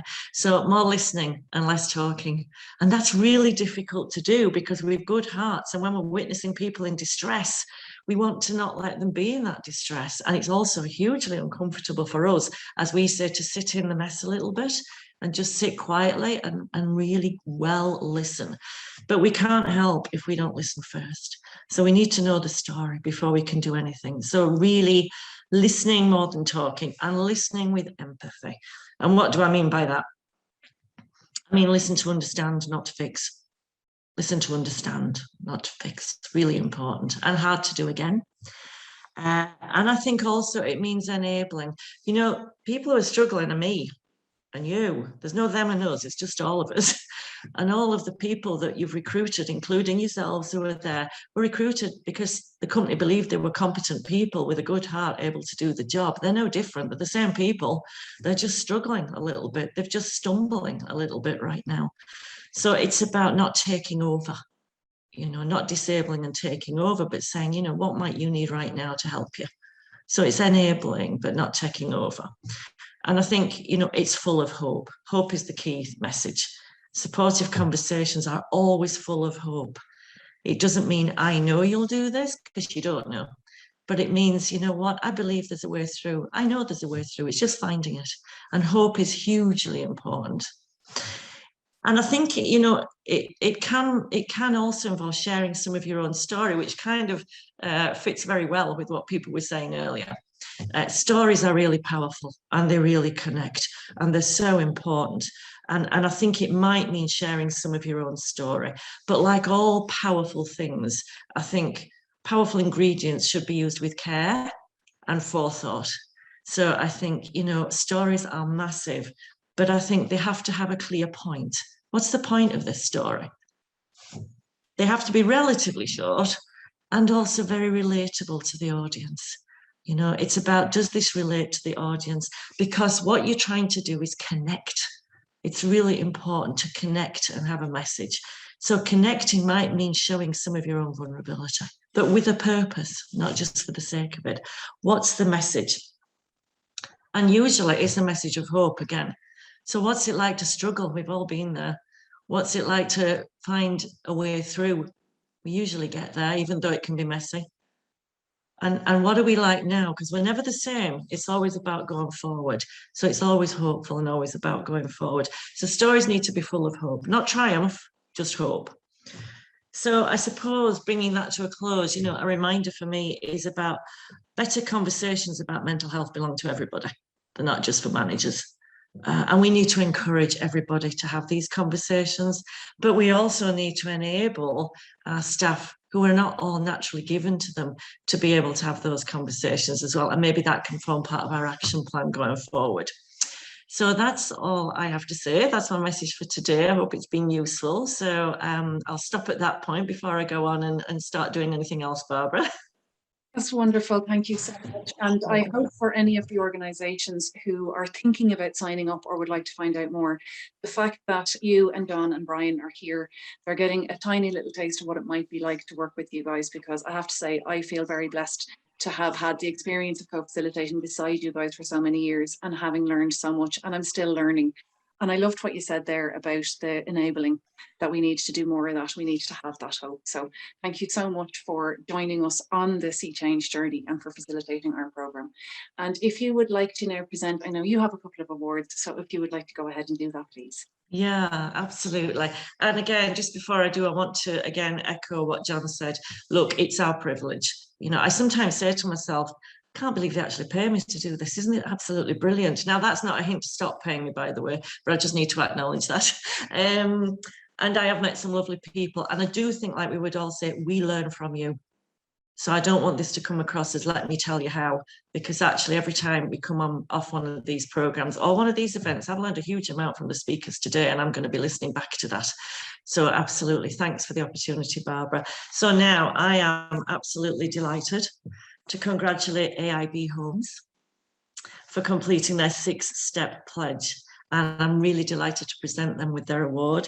And we look forward to celebrating and watching your next steps as you build further on that pledge. So congratulations to AIB Homes.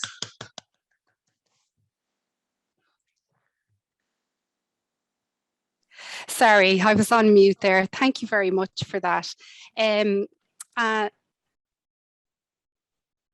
Sorry, having mute issues there. I'd just like to say thank you very much for this. And I'd just like to say that our journey on the 6 steps has really, really helped us. It's helped us to place a consistent focus on mental health at both team and management level. So we have teams right across the country, and we've got 17 champions across all of those teams. We are having mental health on as a regular slot on our agenda at our meetings. And this has made a huge difference in people's willingness to open up about any challenges that they have, or equally people are responding to this positively and supportively to their colleagues.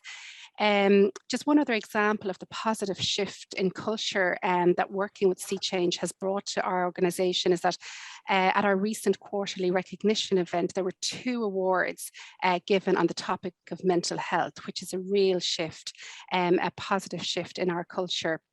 And also we had a Sea Change event recently, a speaker from Sea Change, who I think was a real milestone event for us as well, where it really encouraged people to open up and speak openly. So for all of that, we're really grateful. So thank you very much. And we're really looking forward to continuing to work with Sea Change. This has been great, a great start, and we look forward to doing more and more. Thanks so much, Alma. It's been a pleasure to work with you as well. And I know, you know, there's particular challenges that are unique to every organisation, and large organisations have to find a way, again, of strategically kind of embedding that and really connecting. So thanks so much, and the best of luck. So, and my second duty today is to also offer huge congratulations to another large organisation, one of our major educational bodies actually, TU Dublin, for completing their 6-step programme. And again, we're really looking forward to hearing how you've developed that and how you're going to build on your pledge going forward. So it's my honour to present you with your award, and many congratulations. Thank you so much, Bev. Hopefully you can hear me okay. I'm smothering with a cold. So. I can. I have to say I'm absolutely delighted and thrilled to be the one to accept this certificate on behalf of the staff development team. And I'd just like to acknowledge the fact that my colleagues are on the call today as well. So Ashley, Gabrielle and Carol, who are part of our staff development team. You know, I suppose we've worked really hard over the years to support mental health and well-being in the workplace. And we've done that by creating awareness and providing training, and through our Wellbeing and Health Promotion Programme. I suppose we've been really, really conscious though of the impact of the pandemic. and what that's meant to, you know, some of the more vulnerable groups of our colleagues. You know, we kind of looked, I suppose, at supporting staff members who might be family carers, those who are trying to support families at home and work from home, and those, I suppose, as well, who've been really impacted through isolation and, you know, the fact that they've been on their own a lot. So, you know, it was really important to us to kind of identify those groups and support them as best we can. And we know that we still have a ways to go on our journey, and we are looking forward to working with you guys in the future. And really our aim is to create a culture of empathy and compassion in the workplace. And it's really, really important to us that we continue to create the safe spaces where people can have those conversations that you guys have been talking about. So yeah, we're absolutely delighted, and yeah, it's an honor. Thank you. Pleasure. Thanks so much, Linda. The best of luck. I'm going to hand back to you, Barbara. Thank you so much. I really appreciate it. And congratulations again to the organisations who have achieved their certificates. So without further ado, I'm now going to introduce you to our third facilitator. So this is Brian, and I have had the pleasure of working with Brian for a number of years as well. And Brian has taught me so much about life, about how to be human, about how to be kind, and about how to support people. So Brian, it is with most pleasure that I hand over to you to have a conversation about what mental health means to you in a workplace. Okay, thanks, Barbara. Can I just start with, like, my nerves are shattered waiting here. But Brian, so, I'm glad that you're being human, because since we came on the call, I've been having the jitters. It's just as well you can only see the shoulders at the top. Yeah. I'm sitting here listening to John and Barbara, or John and Bev, and I'm going, oh, why didn't I go first? Okay. So anyway, so as far as my mental health is concerned at the moment, it's dipping. So I need to do this. And you'll be better in 5 minutes. I'll be done in 5 minutes. That's it. That's one of my mantras. 1 o'clock will come no matter what happens. Good morning, folks. It's amazing to be here. It's great to see so many people on the call as well. And I'm looking at that picture and saying, take that slide down, please. God, Jeannie, and a shirt and tie and all. I wore that especially for the photograph. So here's the thing: we get to do this, and as John said and Bev said, it's a privilege, but we get to do it, and we get this opportunity to sit with people from all over the country, and amazing. And we've had a few that were even international, that we just get to sit with people and talk about being human, because that's what mental health is, isn't it? It's just about being human. And what's it like for you being a human? And what's it like for me being a human? And the days that I screwed up as a human, and the days that I've kind of maybe got a bit better, and the stuff that we can do to just create a space where we can all just be real and we can all just be human, is an amazing privilege. And I don't think it's a real privilege for us, because as Bev said, we get paid for this, but so do everyone who comes in our workshop, can I just say, because it's done as part of work. So, you know, to get to do this is a real privilege for everybody, I think, that we get this opportunity. So, and I hope that people walk away. My biggest hope going into any workshop is that we get to connect, that people get to connect with each other, and that we all walk away realizing, you know what, we all have to wake up in the morning time and face our day, and no one has the perfect day ahead of them. And just because you're a manager, or you're the CEO, or you're the senior this, or you're this title or that title or the other title, you're still a human being. And life can be tough some days. And work can make it tougher, or work can make it better. And maybe work can be a safe place for a lot of us. And if we can continue this conversation, Michelle, I loved what you said when you said, this is really just the start of it. What I think our 6-step pledge is about is building a foundation and putting a foundation in so that you can then go and build a skyscraper in your organization. And hopefully that it doesn't just stay in your organization, but that your people then bring it home and they infect their communities with it and the people that they do life with. And it spreads that way. And from doing that, we can actually do something that can take the stigma out of being able to talk about our mental health, just like we can talk about having the flu. I love it, Linda, when you said, I'm smothered with a cold. Okay, because you don't look like you're smothered with a cold. You looked great on the picture. Okay, but it was okay to say that. But the trouble is, in our world, it's not okay for someone to come on and go, I'm really struggling with me depression, or I'm really struggling with me nerves today.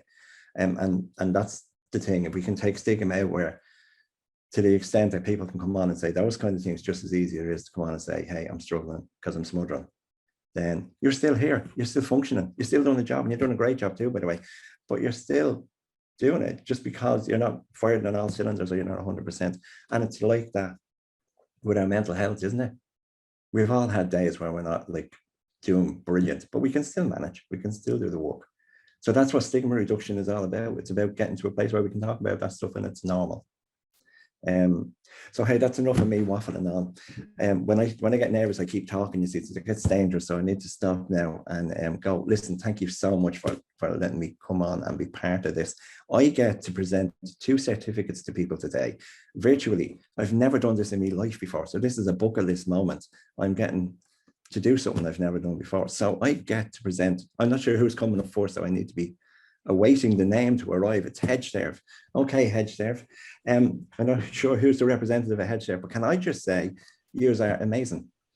Any organization, I think, who will invest in their people enough to go through our 6-step program are amazing organizations. And I really want to congratulate you, and I want to wish you everything for the future, for success, for just really, really good relationships to build in your company and in your organization, that you will become a leading light around mental health in our country. And thank you for taking part in this. Congratulations.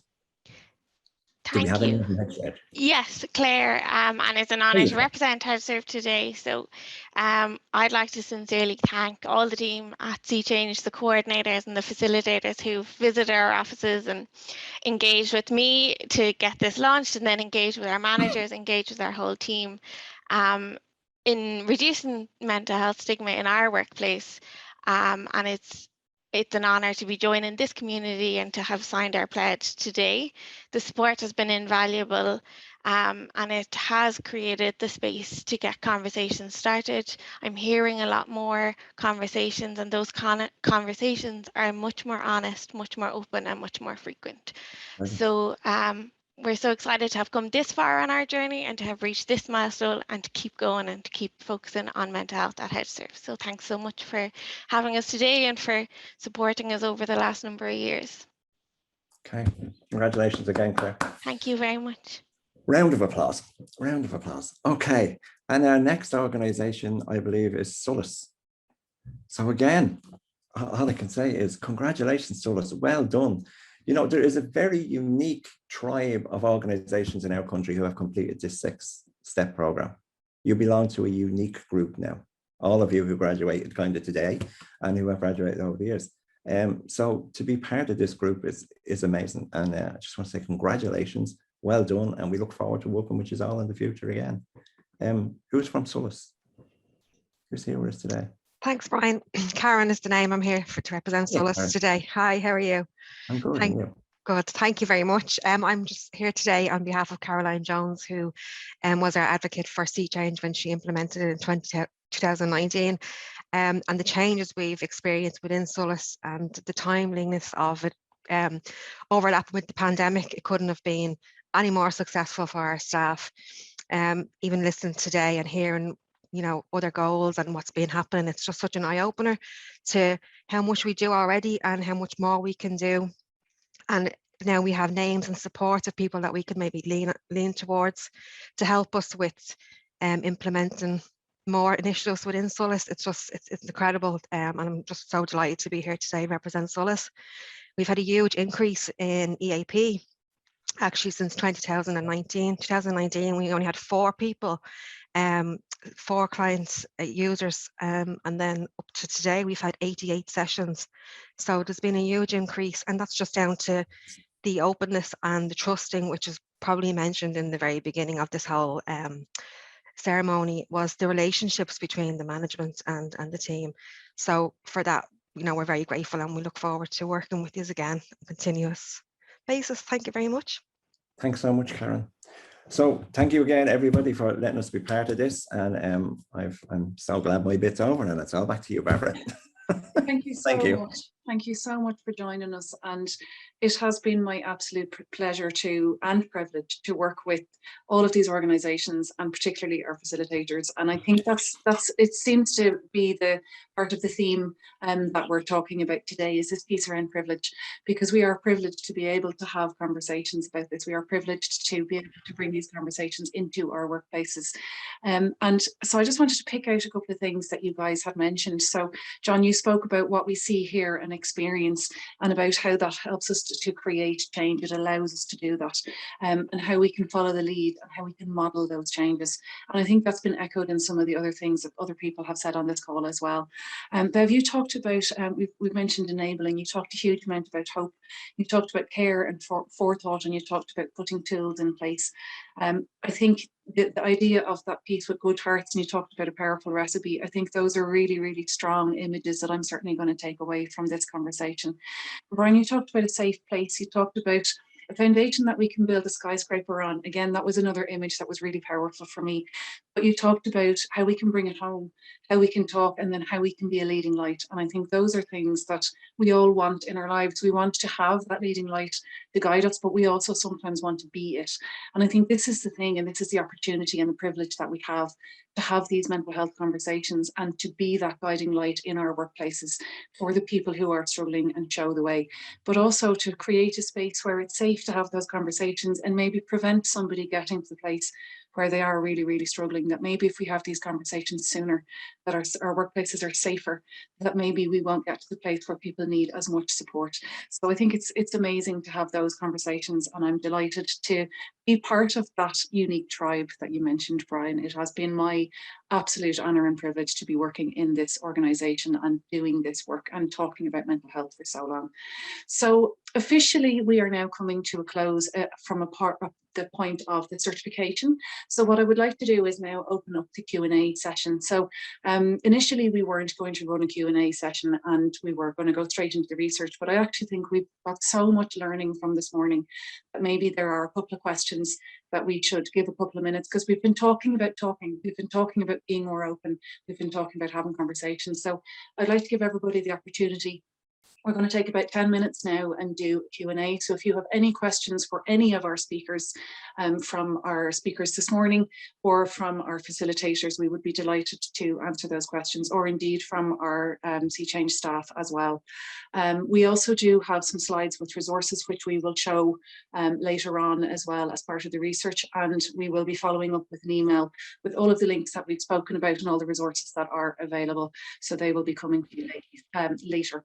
So if you have any questions, if you could either put them into the chat for us, or if you would prefer to unmute yourself and put your camera on, you're very welcome to join us, and we can spotlight our speakers as well. So we haven't got any questions coming in yet. Have we done that good a job that nobody wants to ask any questions? This is always that awkward moment when everybody's kind of waiting for somebody else to step in. Okay, so Linda, I can see your hand is raised. So I can't see everybody's hands because of the screen I have. So if you would like to chat, please just unmute yourself. So Linda, you're very welcome. Thank you so much, Barbara. I just loved the idea of asking colleagues to share their stories. And I just wondered how the organisation went about that. Like, how did they kind of reach out to people and ask them to do that? Yeah, so Liz, I might ask you to answer that, and I might also ask you to put a back end on it about some of the things that you put in place to make that a safe opportunity for people to engage with those stories as well. Great, Barbara. Yeah, Linda, thanks a million for the question. It was a thing, I suppose, that we've been leading up to. You know, it was an initiative that we felt we had to work towards. So we felt kind of now was the right time for us, after putting a load of other, you know, kind of helps and supports in place. But how we went about it was really actually, we just went out with, we're all working from home kind of in the HPRA as well. So communication is hard, obviously, you know, kind of with that. So we went out actually just with an email, very clear email to everybody in the organisation about why we were doing it, what were we looking for, and clearly stating that it would be a safe environment to have that conversation. And we already had an idea of a few people in the organisation that would be advocates in this area, and we were hoping that they'd be the ones maybe to step forward. But actually we got other people as well that we weren't aware of, that were willing to step forward as well. And we went with 2, as we were saying, and it was lovely to see, to be able to get that interaction going and people being comfortable with actually stepping forward and knowing that it was going to be a supportive environment to have that conversation. Because not only were we going to have that conversation virtually, we also asked whether we could record it as well. So having that recorded, that anybody else in the organisation could look back on kind of at another time, doing it once, but knowing that, you know, that's out there for a longer period of time, is something else as well, you know, kind of for the speakers to be comfortable with. I suppose leading into kind of the supports in place, we kind of introduced the 2 speakers, the 2 panel members kind of together, and Barbara helped us with the panel discussion, and we brought kind of them all together as a group ahead of the session and kind of answered any questions or concerns that they had. We kind of put the housekeeping in place before the session about whether they were okay to answer questions, and you know, kind of put some help and support of speaker notes kind of together with the help of Sea Change as well, that they could really get an idea how to structure their message, which can be daunting, absolutely, you know, but then after the session as well, touching base with them kind of directly after the session to make sure kind of that they were okay after it, but then after another period of time, making sure that they had kind of digested their involvement in it okay, and if people had reached out, that it wasn't too much for them, because obviously they all have to do their own work every day as well, but you know, kind of people weren't, you know, maybe kind of going to them too much and maybe you know, looking for too much support from them themselves. So we needed to kind of just check in and make sure that they were okay themselves and they knew that the supports were there. I hope I answered your question all right, Linda. Okay, Linda. Okay. Thank you. And I think it would be fair to say as well that you had also highlighted a couple of things around kind of key messaging, and we had talked about responsible storytelling. So to Bev's point earlier on about, you know, keeping it to the point, keeping it to a place where people are going to be safe in hearing what, you know, we need to be aware of using triggering conversations and the impact of those things. So those are all things that were looked at, but also from a point of view of the supports that were in place that the HPRA had put in for all staff, in addition to the things that they were putting in place for those speakers as well. So, and again, this is something that we feel is important for organisations to look at all the different pieces. So it's like when Michelle earlier was talking about doing the mental health first aid training, they looked and they then saw, you know what, there is another piece we need to look at. How do we support our people to actually engage with this? So it's, you know, while it is a wonderful idea to engage with your staff and get them to come and share their stories, there are a number of steps to do before and after. So we'd be happy if you want to get in touch and we can go through the same process that we did with the HPRA with you, if that's of help as well. That would be fantastic, Barbara. Thanks a million. No problem. You're most welcome. So I haven't seen any other questions coming into the chat, so I'm just going to give another opportunity for anybody if you want to come off mute, because I can't see the hands raised just the way my screen is. So if there is any last burning questions before we move on to our next section, now is your opportunity. Nervous moment. Okay, so what I will respectfully suggest then is if anybody has any questions after this, that you would email us directly at workplace@seachange.ie or info@seachange.ie, and we will come back to you with information. If today is your first day finding out about the workplace programme and you would like to find out more about the programme itself, you can email us at workplace@seachange.ie and we can start that conversation with you.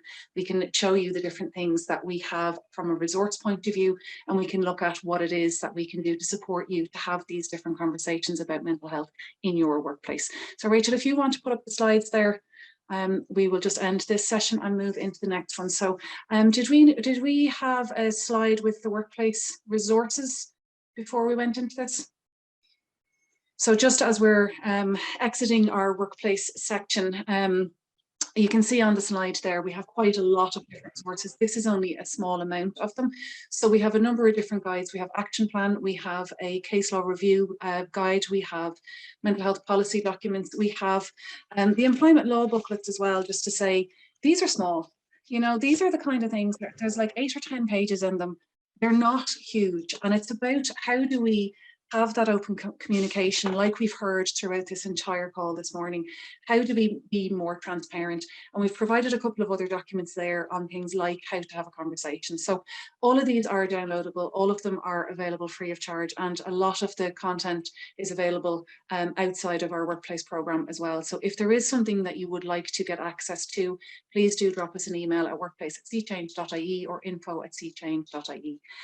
So it is now my pleasure to end our workplace certification and move on to our mental health matters research. So we have been conducting research over the last 10 years, and I suppose what we really wanted to look at was attitudes towards mental health in the workplace, because historically we have been looking at attitudes towards mental health in general. We've also been looking at the idea of having a different conversation in our workplaces. So we needed to understand more about that. So last year we engaged in a program and we started looking at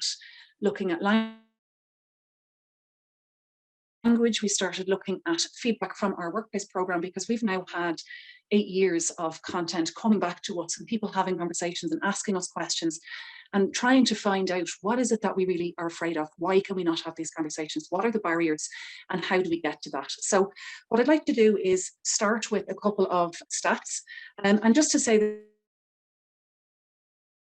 this is a sneak peek, by the way, because we're not officially launching this until the 6th of December. So that will be out. We are going to be in the Independent on the 6th, and it will be available on our website from then.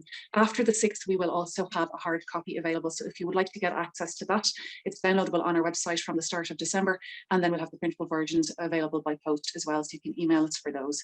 So Rachel, if you'd like to move me on the slides, just so we can start sharing some of the stats. So 1 in 5 workers believe that mental health stigma is prevalent in their workplace. So this is saying, we talked about stigma being alive earlier. When we think of how many people are on the call now, there are currently 51 still on the call. So that means there are 10 and a bit of us that believe that stigma is still active. And we also know from the new research that 2 in 5 workers have witnessed some form of stigmatizing behavior in the workplace. So that's quite shocking, because it's not just about believing, because believing in the beginning, that first piece, is maybe something that we haven't seen, but we think is there. So the second one is saying, I've seen this. Either it's happened to me or I've witnessed it happening to somebody else. And I think that's one of the things that we need to be really, really cognizant of. When we're seeing this, what does it look like? But also, what can I do about it? Is there a different way that we can have conversations, or is there a way that I can engage with somebody if I'm seeing stigmatizing behavior, and doing it in a safe and respectful way? Because that's the thing, that sometimes if the culture in our workplaces isn't safe, it means that we can't stand up to stigma. And it is about how do we create that culture to be able to say, actually, that's not how we do things here. We need to have a different conversation, but also not judging somebody, that we're not telling somebody you should do it this way, because there is a way that we can help educate people and help change attitudes and do it in a kind and compassionate way. The thing that I think struck me the most out of all of the research piece, and I remember reading this report the very first time, and I remember actually getting very emotional about this, because over 7 in 10 workers are concerned that talking about mental health problems would actually impact their job. 7 in 10, that's 70 out of 100 people, that's 70 people. You know, like, that's not okay. It's not okay in any circumstances, in any place, that people are fearful and they're afraid that it's going to impact their job, that they maybe are going to lose their job, or that they won't get progression, they'll be left out of different projects. You know, these are real people, real lives. And this is massive impact. And when we were talking about all the good stuff earlier on, this is the flip side of it. This is why these workplace programs need to exist, why we need to keep pushing and keep opening those doors. I'm going to draw your attention to some research that isn't on this slide, and this is other research that we have done that we will also be releasing soon. So interestingly, when we're saying that 1 in 5 workers believe that mental health stigma is prevalent in their workplace, we also now have statistics to say that 33% of people have experienced mental health issues in the last year. And that has gone up. So when we're saying this is now 1/3 of people, so that would be, you know, maybe almost 2 in 5. So it's a higher number of people have experienced a mental health problem. And so many of us are in workplaces. So actually those numbers, there's something about it's happening to all of us. There's something about the way that we all have mental health, but there shouldn't be any issue around stigma. And I think that's one of the reasons why we need to be having these conversations, and we need to change what it is that we're doing. So when we're talking about the majority of people having mental health issues and the negative impact that it can have, it's not just on their workload, because, you know, we talked earlier on about bringing things home from work or bringing things from home into work. And this is the thing, that when we start seeing stigma in our workplaces, it's not just that it's impacting the job that we do. It's not just that it's impacting our workload. It's not just that it's impacting us while we're at work, because we don't just leave it at the door. And the thing is that if we don't deal with it, and if it continues, it can impact us in such a way that it totally shuts us down and we start isolating ourselves. And we may end up actually leaving that job or taking some time out. And that's why we need to have these conversations to change that. Rachel, if you'd like to move me on a slide, I want to show some more statistics there around this. So more than half of workers feel uncomfortable disclosing mental health issues in the workplace. Why? So 40% of workers are worried about being judged or labelled. So when we say stigma and we talk about stigma, what we're talking about is prejudice, and we're talking about discrimination. So even when we say prejudice, a lot of people don't really associate with that word. But what we're talking about is somebody deciding something about me or about you without knowing all of the facts, or by making assumptions. And that's what we do. We make these assumptions on somebody based on something that we've heard, or based out of things that we're fearful of. And that's the bit. So, and the other thing about stigma as well is this label. So if we were to have a physical illness, and let's say I told you that I had flu 3 years ago, you'd probably be wondering why I'm telling you now, because it's not that big a deal. But if I told you that I had a mental health problem 3 years ago, and that maybe I had to come out of work for 3 weeks, you probably would remember that a little bit more. And maybe the next time that I start getting a little bit unwell, you might be wondering, am I going to take time off because of a mental health problem? Whereas if I started getting a sniffle, you probably wouldn't be going, oh, she took 3 weeks off because she had the flu 3 years ago. I wonder if she's going to take another 3 years off, or 3 weeks off. And this is the thing, that we have this label, this idea that you are less than, that you are worse than, and that you will always be this because of this mental health problem. And it's just not true. So really, when we're talking about that 40%, it's about how do we shift those numbers and help people understand that that prejudice and that discrimination needs to change, because we all have judgment, and that's the thing, but it's about what we do with the judgment that we have. So when we're looking then about the discrimination, that's talking about the actions. So 35% of people are afraid that they would be treated differently.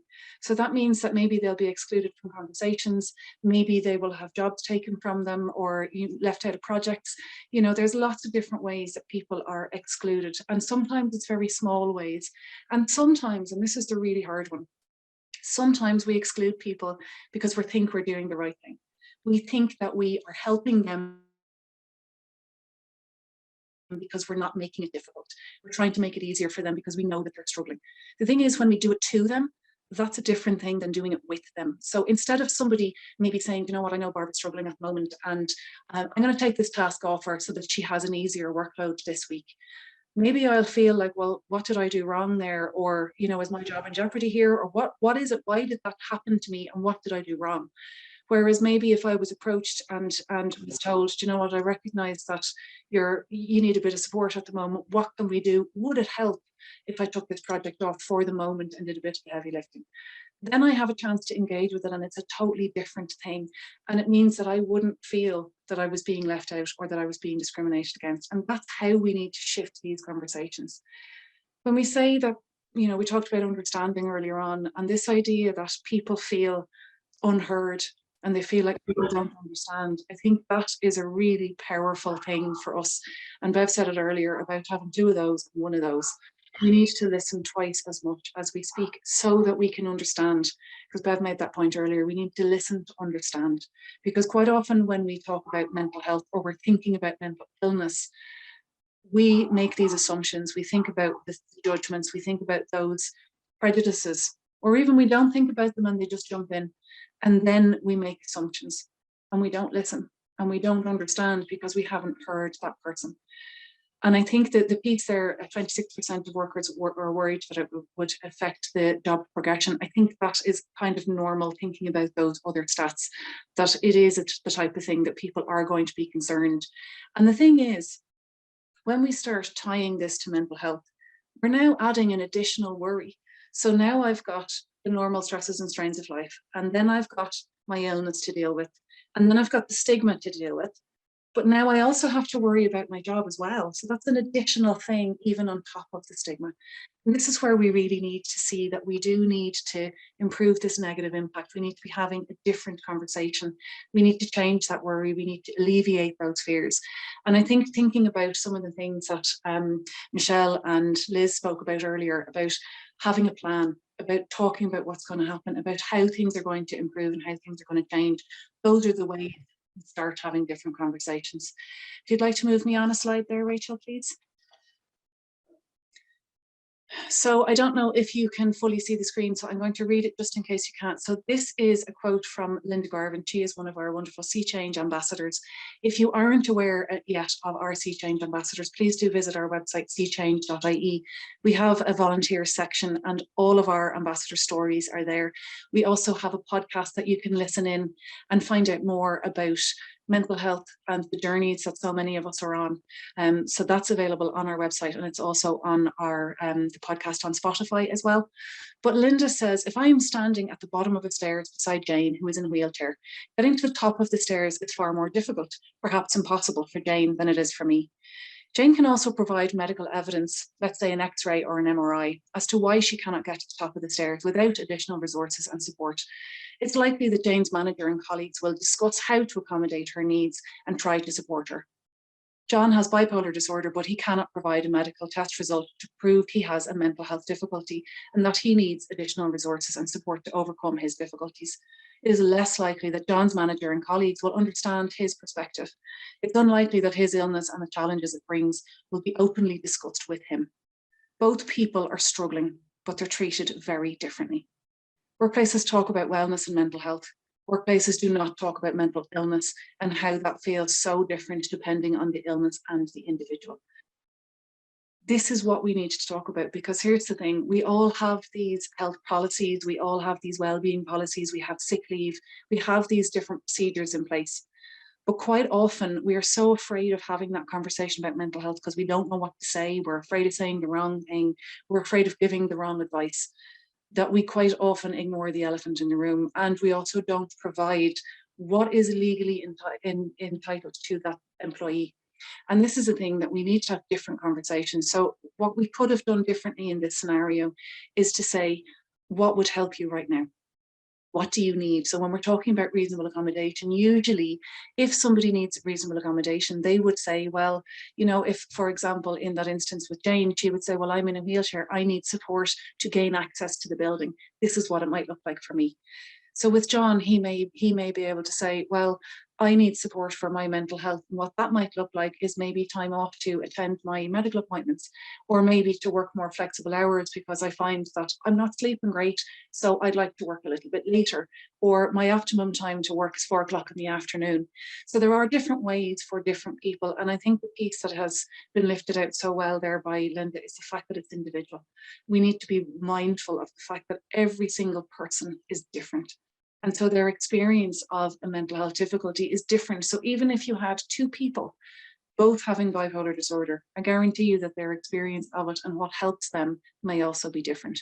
So it's so important that we have that conversation with the person and work out what it is that they need by empowering them to do I suppose the bigger part of the conversation, to say, well, this is actually what I need from you.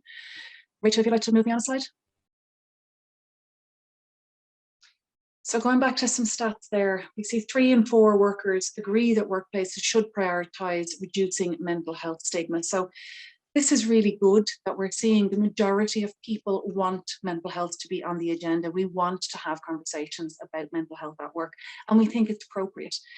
I think it's really interesting there that we're seeing 86%, so even more than 3 in 4, think it is appropriate to have mental health conversations in work. And so it should be, because it is such a normal part of our lives, and it is something that we really need to have a conversation about. So I think that then when we start thinking about what that looks like and how we can have a different conversation, we really need to understand why it's important, but also what the barriers are. Rachel, if you want to move me on a slide. So here we hear from Claire. She's again one of our Sea Change ambassadors. And she says, we have made great strides in acknowledging anxiety and high functioning depression, but a lack of knowledge and a certain amount of stigma results in workplaces shying away from discussing more complex or chronic mental illnesses and difficulties. And I think that's one of the really interesting things, that we have been talking about mental health in the workplace. We've been talking about how to have conversations. We've talked about well-being. We've talked about all these different bits of how we have conversations. But what we quite often don't talk about is actually mental illness. And I think this is one of the things that we do need to rectify. We need to start having conversations in a different way. It's not that we need to suddenly go out and, you know, be qualified in this, because the thing is, if somebody suddenly grabbed their chest and they fell on the ground in front of you, you wouldn't be expected to perform cardiac surgery. You would be expected to get that person to appropriate help and care. And so it's exactly the same with our conversations around mental health. You are not expected to have all the answers. You're not expected to have all of the fix. And that's why different programs like SOS and like Mental Health First Aid exist, to help us have different conversations and help us have different skills around what do we do in those moments, what conversations can we have that are helpful, that are safe, and that are going to help the situation and help this person. And how is it appropriate as well? Because particularly when we're talking about doing this in our workplaces, we need to know that it's okay for boundaries to exist in these places. When we start looking at the amount of time that we spend in work, and we start looking at how somebody might isolate themselves, when we start seeing that in a workplace, it can be in small ways, but quite often we have that gut feeling about how somebody is responding to something, or how somebody is not responding maybe, or maybe they're dropping tasks, or maybe they're not showing up in the canteen the same way as they used to. And I think there's many ways that we can have a different conversation just around, you know, how are you doing? Because quite often we're so afraid of asking how their mental health is that we don't know how to say it, we don't know what to say. And this is where a cup of tea is an amazing tool. But we also need to know how to say, how are you, a couple of different ways, because quite often when we say, how are you, the first time, the person will step away and they'll say, I'm fine, or I'm grand, or they will change the subject and talk about something else. So it's so important that we do keep coming back to that. We found that a significant portion of people are reluctant to participate in mental health related events. And Liz spoke about this earlier. And I think that's something that is really, really interesting when we're talking about stigma in the workplace, and we're talking about how people approach these things with cynicism. And I think it's one of the things that has been really interesting watching the wellbeing movement, if you like, over the last number of years, because as Brian said earlier on, it started off with, you know, fruit bowls and bean bags and yoga classes and those different kinds of things. But now it is something that is being embedded. Claire talked about the fact that there is planning and budgets being put into these, that it is actually on agendas. So we're changing how we start engaging with wellbeing, and we're starting to put mental health on that agenda. The thing now is about talking about what Liz talked about, and that's that open communication. How do we bring that through? How do we show what we're going to do, explain why it's important, do it in a meaningful way, and do it in an engaging way that people understand? But more importantly, that they understand it's safe.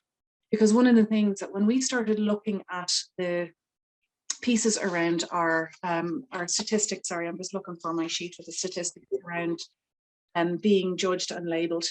We talked about 40% were worried about being judged. And for some of these people, this might even be just by attending an event. So if my workplace puts on an event and they call it mental health, or they call it well-being, or they call it anything like that, I might be worried about showing up, or I might be worried about putting it on my calendar, because what if somebody thinks I have a mental health problem because I'm going to that? What if somebody assumes that I have a mental health problem and now starts treating me differently, even though I don't have a mental health problem? I'm actually looking at my well-being, or maybe I have been struggling a little bit and I need to find out a little bit more about how I can help myself. Or maybe I do have a mental illness and I need to see what my organization is doing to help my colleagues have different conversations with me. Either way, we shouldn't have fear around why we attend these things. If our organization understands enough to provide these things and put in the time and put in the budget and put in the support and put in the communication, why are we still fearful? Why are we still afraid? Why are we still not engaging? Because it is one of the big things that we've seen. A lot of organizations have employee assistance programs, and yet the uptake is very low. Maybe it's because people don't realize that they are confidential and they're asking for the phone number in case they get cut off. Maybe they don't realize that they want to know what your organization is so they know who to bill. Maybe they don't realize that you can get financial advice or that you can get bereavement support. The thing is that people are not engaging with the services that we provide. They are not engaging with the things that organizations are doing for fear. And that is what we really, really need to change. Rachel, if you'd like to move me on a slide, please. One of the good things that we did see when we looked at all of the things around mental health in the workplace, and we looked at the problems and the barriers, and we saw this negativity and this idea that people do feel judged, that they don't want to engage. We also saw the flip side. And this was a really empowering thing, because we talked about empowerment earlier and hope. And this gave me the hope that kind of balanced that 7 out of 10 stat earlier on, that a lot of people identify if somebody struggles with a mental health issue, that they will have increased coping skills. I don't know if you can see that, but that's 50% of people believe. If I know somebody who is struggling with their mental health, I believe that they will have better coping skills because of that experience. 55% of us believe that resilience will be improved. And 60% of us believe that empathy will be improved as well. And empathy is something that it's really hard to put our finger on, but we know when we feel empathy from somebody, when we feel heard, when we feel supported, when somebody shows us that. And the thing is that it is only through our life journey and through the different things that we experience that we can have these things. And I think resilience is something that is showing up a massive amount because of COVID-19, because we've been tested so much in this last year. It's one of the gifts, I think, actually, that COVID has given us, the way to have a conversation about, you know what, I have been feeling lonely, or I have been feeling anxious, or, you know, I find it really stressful going out, or this idea of going and doing my Christmas shopping, all of those people, you know, I'm starting to feel something about that and I don't like it. These are normal conversations, they're normal feelings. Why shouldn't we feel those things? Why shouldn't we talk about it? The fact that we are starting to have this understanding that people can and do recover from severe and complex mental health issues, that mental health difficulty doesn't mean that the person is affected for the rest of their life, but we all have mental health, and that we are all going to experience a mental health difficulty at some point in our lives. But that these things, I will have more resilience if I face a challenge in my life. I will have better coping skills if I face a challenge in my life. So then migrating that into the workplace to think, okay, so maybe I have somebody on my team who struggles with their mental health a little bit, and maybe from time to time they need reasonable accommodation and they need time off for appointments, or maybe from time to time they experience stress and their workload goes down. But on the flip side, maybe at times when things are tough, their resilience kicks in and actually they perform better than other people who haven't had that mental health experience. Maybe their coping skills are something that we need to learn from. And certainly that empathy is something that we all want from a team building perspective. You move me on a slide, please, Rachel. So this one was really interesting. So when we were talking about foundations and we were talking about policies and procedures and all of these different pieces, we asked about the rights of an employee. We asked what people knew. And I think the thing is that a lot of people don't understand that mental health falls under the Health and Safety at Work Act. So we found that 50% of people don't know about this, which is actually quite frightening. And then of that, people don't realize that 60%, so 60% of people don't understand that mental health is covered under the 9 grounds of disability. So these are things that we can do through clear communication, through sharing information to show people there is legislation there, there is policies and procedures there, there is things that we can do to help support each other. So this isn't about reinventing the wheel. This isn't about going and advocating for those laws or for those different procedures and policies to be there. They're there. People just don't know about them. And that's the thing that we really need to understand. Why do people not know? And how is it that we can change that? What is it that we can do? And I know earlier when Brian was talking about those standards, the ISO 45003, I think the number is, those are the kind of things that we need to understand more about, because they are there. It is about leaning into what's there, what's available, and how we can be more supportive in our workplaces. So when we start looking at how we can manage better, how we can understand this, and how we can have that information. Thank you, Brian. I appreciate it. I did get the number right. That's wonderful. I've been trying to make sure that I do, because I think it is so important that we educate ourselves on the things we don't know. Because here's the thing, we don't know what we don't know until we know it. And then when we know it, we can do better.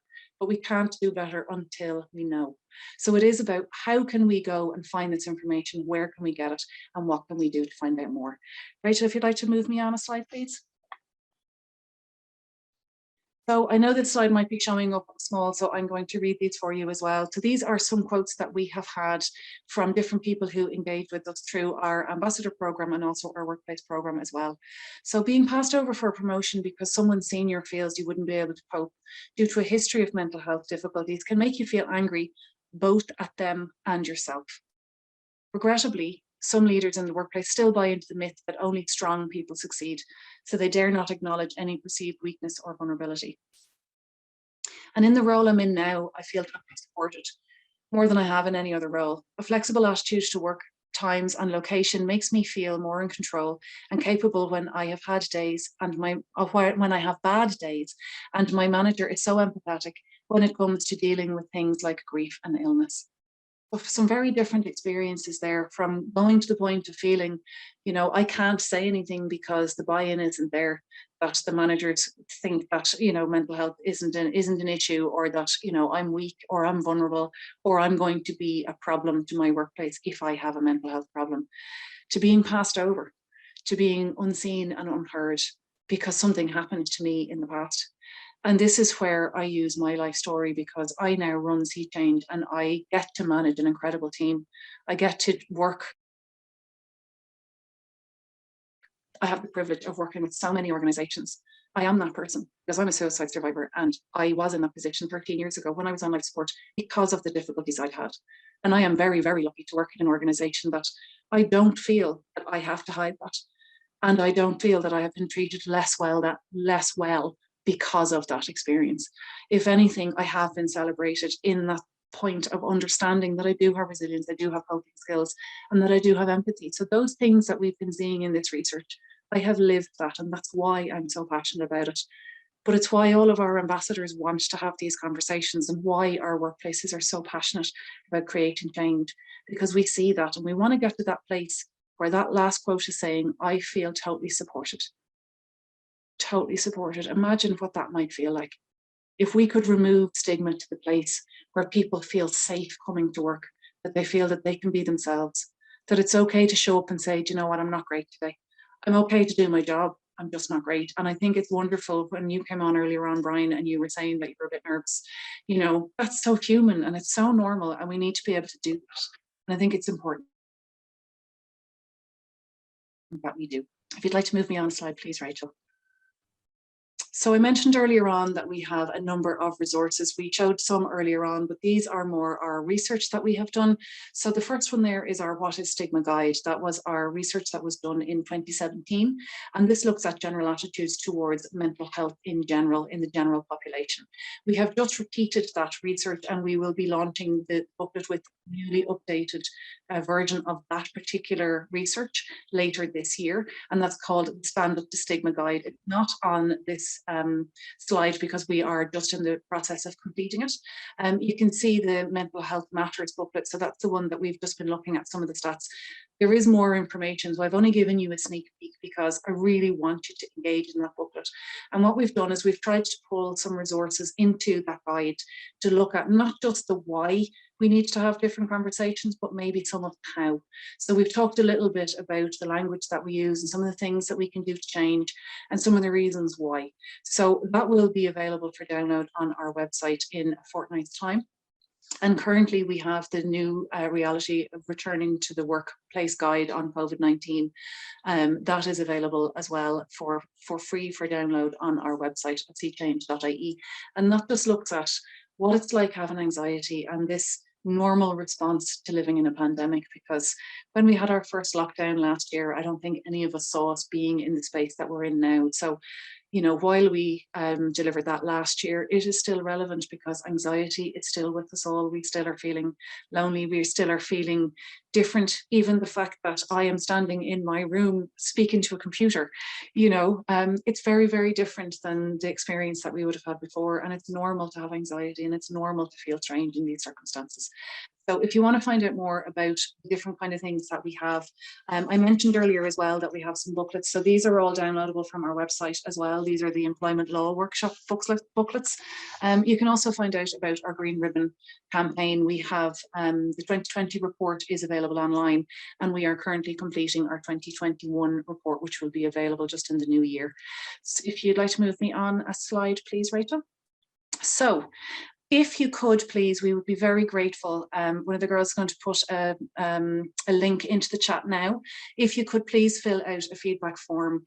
And so this is rate my speaker, kind of.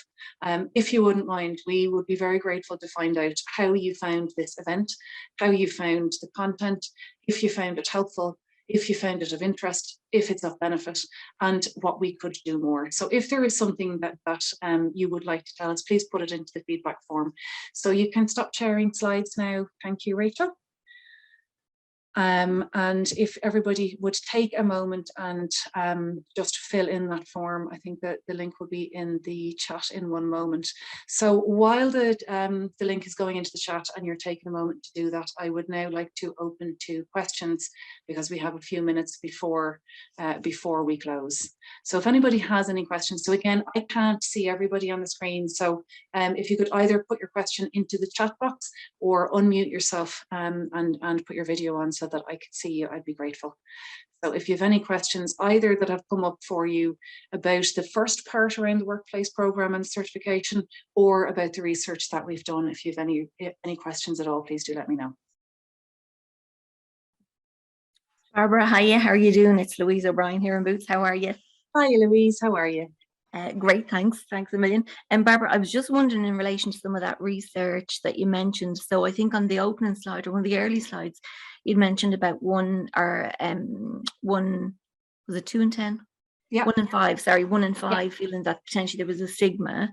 And yeah. Then kind of on the bottom of the slide, it mentioned actually 7 in 10 felt it might have impacted on them had they disclosed mental health.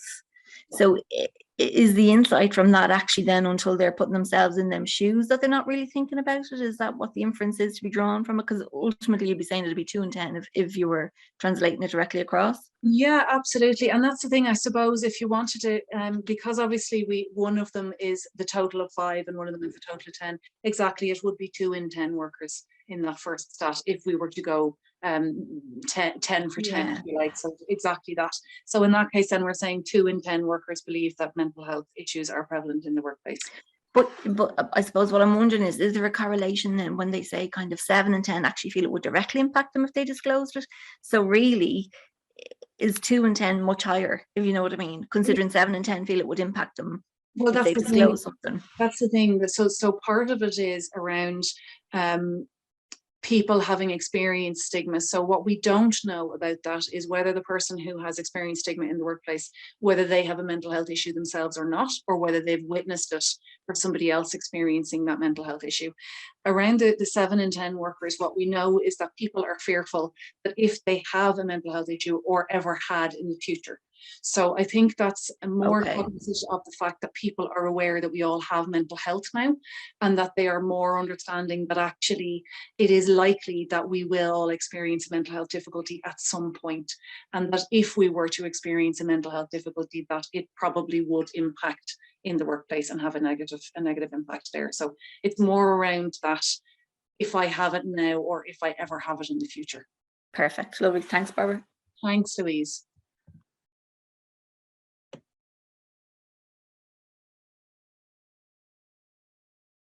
So thank you for some of the comments that are coming in, and looking forward to engaging with those of you who have not been with us yet but are looking forward to coming on board.